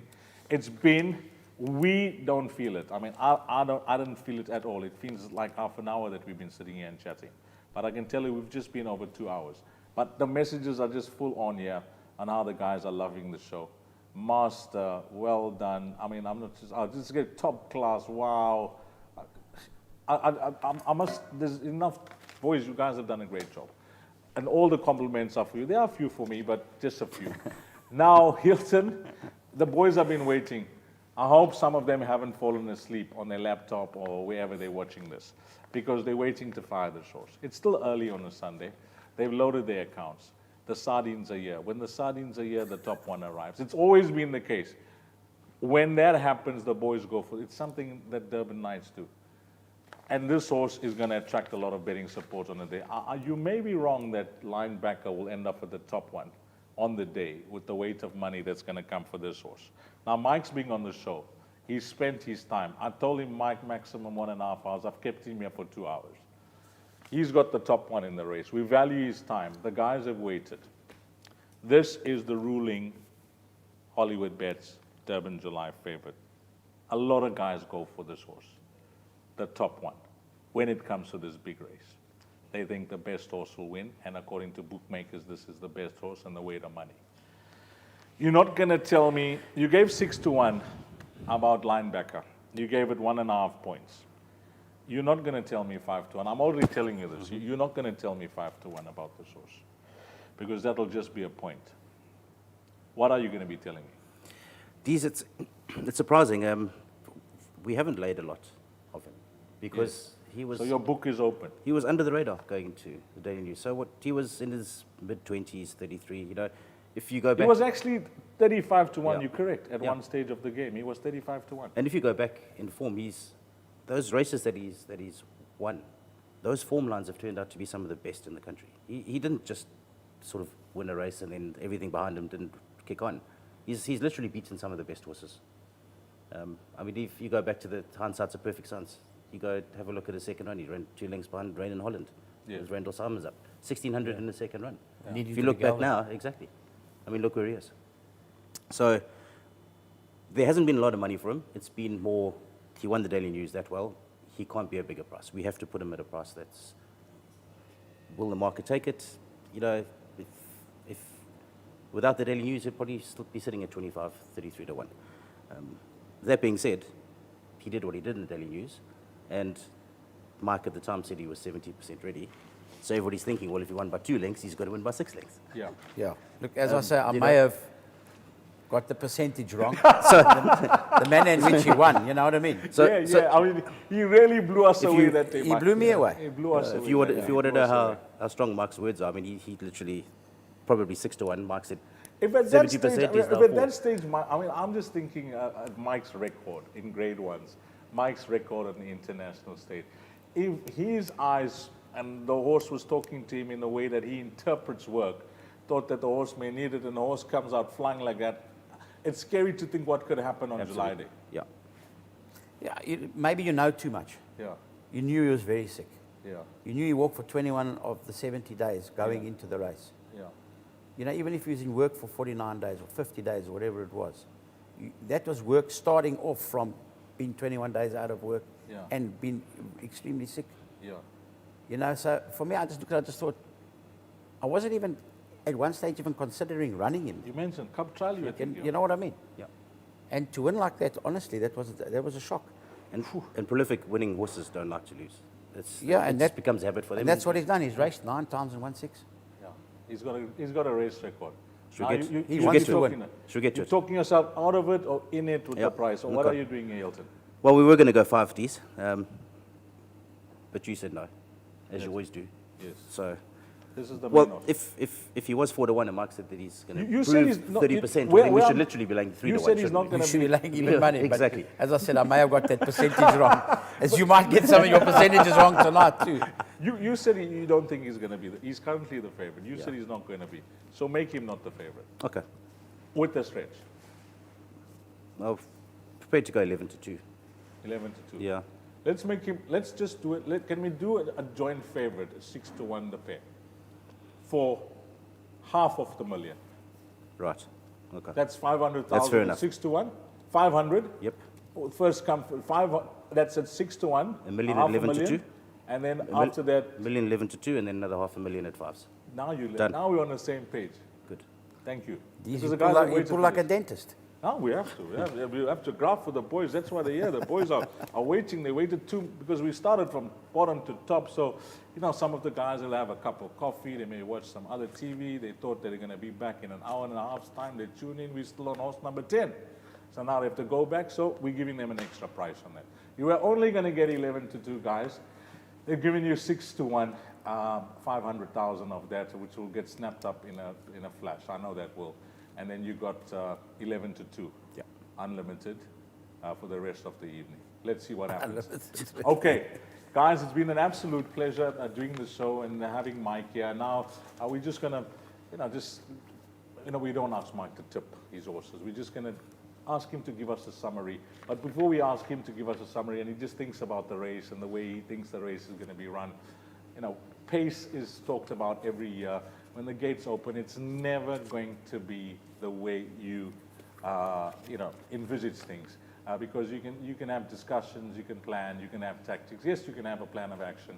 I'm sure Mike will be having meetings with these jockeys and maybe even owners and on the way they see the race pan out. But once those gates open, it's the roar of the crowd, and that is it. Before we go to Mike, just to give us a summary on his runners. He's only got runners in the big race, guys. You go to your index, you think maybe Mike's got a runner in the other races. Deez, why aren't you asking him? He doesn't. He just has 4 runners on a day, and they're all in the Hollywood Bets, Durban July. Hilton, what is your pick for this year's race? I'm not asking you for your 1, 2, Yeah. 3. Just give us your pick and possibly a horse for places or the danger. Yeah, Deez, like I said earlier, if you need to go through the Daily News form line, to have Waterbury Lane the same price as for a place, a safe passage for a win, that's probably going to be my play. Waterbury Lane a place Yeah. at 9 to 2 against Safe Passage a win. Yeah. As you mentioned, go into the number 4 box, you get paid. And I must be honest, coming into this, I've never really thought that the 3-year-old fillies can win it. But after sitting here with you guys, I've changed my mind. I think she's a big runner, Sparkling Water. That's going to be your danger horse to your fancy, which is Waterbury Lane. And if you are looking to back one of Mike's horses, and you're not sure which one, then you can get 14 to 10 for him for any one of his horses to win, which is not bad. I mean, it's 2.5 times your money back, just And for him to have a winner. And what's Mike to win this year's football? I mean, he's got 4 runners. Yeah. 14 You've to also 10. 14 got to 10. 14 to 10. Yeah. That's a 14 to 10. You're basically getting 14 to 10 for him to win. That's a good price. 14 to 10 sounds a good price, Mike. I mean, instead of, if you like 2 of his runners or 3 of his runners, you are going to get a better odds backing them on the head. But I mean, you got 4 horses that are batting for you at 14 to 10. And Mike, in summarizing just your runners on the day, you don't have to dwell too much on pace, etc., how you're going to see the race run, because you plan and you try and get everything, down to where you want it to be leading up to the race preparation-wise. You chat to your jockeys, you'll have discussions with them. You may even go to the race card with them in the race now you think it's going to run. But I always mention, and this is my thing, especially for this race, is that once those gates open, I mean, it's out of your hands, it's out of everyone. Things can just go pear-shaped. Absolutely, Deez. I don't like to get too involved with instructions with jockeys, because so much can change it. And if you put too much in their heads Yes, at the time of the race, that's it. the plan B might go out of their heads. So that's why I think it's very important to have someone that, I like having jockeys on that know the horse. I like having jockeys on that are informed, that understand pace, judgment, that are prepared to take the big decision early on in a race. To have a totally I mean, if you listen to, they used to have many years ago, one of the staffs got a bee in his bonnet that he wanted to listen to instructions. They send the staff to go listen to instructions. Well, I think that maybe they did it for a couple of meetings and turned it up, because I think everyone had the same instructions. Every horse was going to be third on the fence. So there were going to be 16 horses on top of each other. Yeah. Do you know what I mean? Yeah. So it's not an exact science, and a lot has got to. The jockey is very, very important. All the build-up and everything, that's all my department. But when that horse goes to the Leaves the parade. the gates, That's it. all the race, the Julys that I've won, I mean, I think I hardly even discussed with those jockeys. We talk about it up front when they're working and what horses like. And what they Andrew's don't. won 3 for you and Kevin won. But I mean, if they'll tell you now that, I don't think I gave them much in terms of instructions. They'd run on those horses, they'd won on them. They were working them every day. They knew, more about the way they accelerate or don't accelerate or where they want to be. They had a preconceived idea. Kevin Shea, have you ever seen Kevin Shea have a conversation with himself? He has a proper word with himself. Yeah. So he would have a good conversation with himself. He would have answered himself, asked himself questions, and answered them. He knew what he wanted to do. He knew it. At that race, he knew what He knew what he exactly. wanted to do, you know. Yeah. So, I don't think you want to get. I think you make a mistake by tying a jockey down too much. Yeah. Rather tell him more about the horse, what the horse does and doesn't like.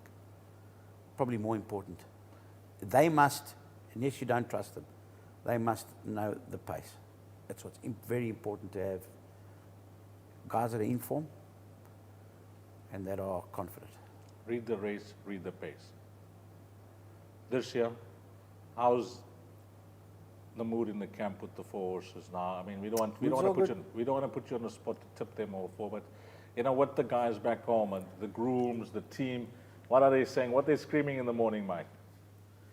They do a lot of shouting and screaming, especially when they're working together. There's a lot of competition amongst the grooms themselves. Actually, quite fantastic to see. And I think racing's missing a trick. I haven't seen one camera behind the scenes interviewing grooms and asking them what they like. Sure. Asking them about the gallops in the mornings. They've got some interesting stories to tell. There's a whole new world out there if you care to look at it. Because you must remember, a racing stable's a family. It's the same as a Red Bull racing team or Mercedes racing team. It's a family. Everyone lives and dies together, but within that family, there is competition. Because each guy's designated horses. I mean, whether it's 2, 3 or... I can tell you, for instance, like Aragosta's groom, just about the horse about cries when he sees him in the morning. So happy to see him. It's actually unbelievable. It's like the horse knows him. Yes. If he sees him walking to him, he'll start calling. So, these are little things that the racing public don't know about. And remember, when those horses get beat, you might have done your 10 rand each way, and you want to tear the tickets up and curse the cock and whatever. But there's a groom that looked after that horse. Yeah. He goes home that night, and he doesn't get his bonus. Yeah. He's worked the whole year to come here and try and win the July or to win that race or whatever. He's going home with an empty pocket. It's a big thing to them. There's all these added incentives, bonus, which is a fantastic what racing's doing. But when that horse loses, he's losing there.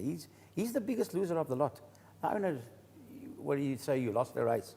You think you need the money. You don't need the money. Sure. That man is there for his supper. He's there. This is everything. He lives and dies by that horse. And there's a hell of a story to be told of it. We haven't got it out yet. I mean, that's an angle that Mike brings up because his grooms, and I've spoken to him this off and on many occasions. I mean, he's taking his grooms to the next level as well. I mean, from here, that he's got an international yard. His grooms graduate, those that belong to those horses. If they want to move over, he takes them with. And on the international stage, I mean, it's just another experience and another life for them. These, I can tell you, I mean, I've taken numerous to Dubai and changed their lives, literally changed their lives. Everybody remembers Abraham. I mean, they Yeah. just do. Yes. Everybody knows. Was There was Steve horse Tumbe. chestnut, and horse chestnut as well. And he became his own little celebrity just by that. 100%. No, we're not IP with all chestnuts, sorry. Well, we can sit here and talk endlessly with Mike about any avenue, any department, anything in racing, but we're talking about this year's Hollywood Bets, Durban July. We're giving you the boosted price odds of the card call as well. And Hilton, I must say, you've done an outstanding job, my man. Thanks, Deez. I'm not hooked up or I'm not mic'd up in anything. I can. Thank you so much for coming down from Cape Town. I don't feel like I've been mic'd and too assisting badly. us with it. No, you've done good. You've done good. You've done it. Mike, before we sign off, the four horses, we're not going to say do you have a preference for either or, but You're doing your best to suck it out of me. no, I'm not going to tell And you it's to not tip. gonna happen. I'm not going to tell you to tip. I'm just going to tell you, if you have to pick two horses, this quartet's going to be 10 million, they tell me. The quartet in the men race, 10 million plus. They got some carryover of 2 million. I think it'll go past that. If you had to pick the two horses, you'd like to run 1, 2, 3, 4. We wish you, the Melton Hilton was thinking of a bet, Mike the Cock to win the trifecta. I don't know, they're thinking about it. I will leave that to them. But if you had to pick two horses out from your stable to rove, I'm not going to let you put me on the spot, Deez. just two horses as a roving banker in the quartet. Okay, one horse as a roving. We'll take the two horses out. One horse as a Sparkling roving water. banker. Sparkling water. That's the safe one, I suppose, That's the safe at the one. betting. But, look, as I said, the whole thing, Yeah. I just think the 3-year-olds have probably got the top weights beaten, but those well-handicapped 4-year-olds are the ones I'm always nervous of. Mike, it's been an absolute pleasure. Thank you so much for coming down. We kept you longer than I told you. I'll speak to Rhino about, maybe trying to sort you out with some petrol back home because we kept you a bit longer. But thank you so much for giving up your time. We really appreciate it. Pleasure. The punters, I've got messages here, Mike. It's just endless. It just goes on and on. Well, look you at do- that. you guys Look at do a it. great job, It's all you. for you and all for Hilton. Really, thank you. Wish you all the best. You've won the race 4 times. And you've just made us proud watching your international success as well. And for you to take off the time and just being with World Sports Betting this evening, it's an honor and a privilege. I know, tomorrow we have a game of golf together. It's another competitiveness altogether. That's worse than horse racing when you get onto that first tee box, which I'm really looking forward to There's tomorrow. war. Yeah, I know. There's no mates. I know, that's no mess. It's And myself and Alistair Cohen are going to tickle you enough. look at that. Mike's got it all worked out tomorrow. He's got the graph and how he's going to structure the game, how he's going to structure the bets, what game we're going to play, how he's going to maneuver the handicaps. But Mike, it's been an absolute pleasure. Thank you for your input. It's been invaluable. Wish you all the best for this year's race as well. And on behalf of World Sports Betting, thank you so much for giving us your time. Thank you. That's the mighty Mike de Kock, and of course Hilton. We thank him as well. Yeah, it's been a long show, as I mentioned. We planned for 2 hours was the max. We just went over that. Apologize if we kept you and you're waiting for your horse, which was the top one. But the messages that I've got, and I'll go and have a look at the website as well. I'm sure it's been very enlightening because you got a man that is so knowledgeable that you can spend hours chatting to him about anything racing, and he's brought up some fantastic ideas as well. Okay, all that's left for me to say is that I hope that this year's Hollywood Bets Durban July turns out to be the July of your dreams, and you have a wonderful day wherever you're watching the race. If you're coming to the track, come say hello. I'll be there, I'll be working, and we wish you all the best. May you fancy win this year's race, and on behalf of World Sports Betting, until next year's card call, which is the best in town when it comes to the fixed odds betting market, you take care. Salani Gashle.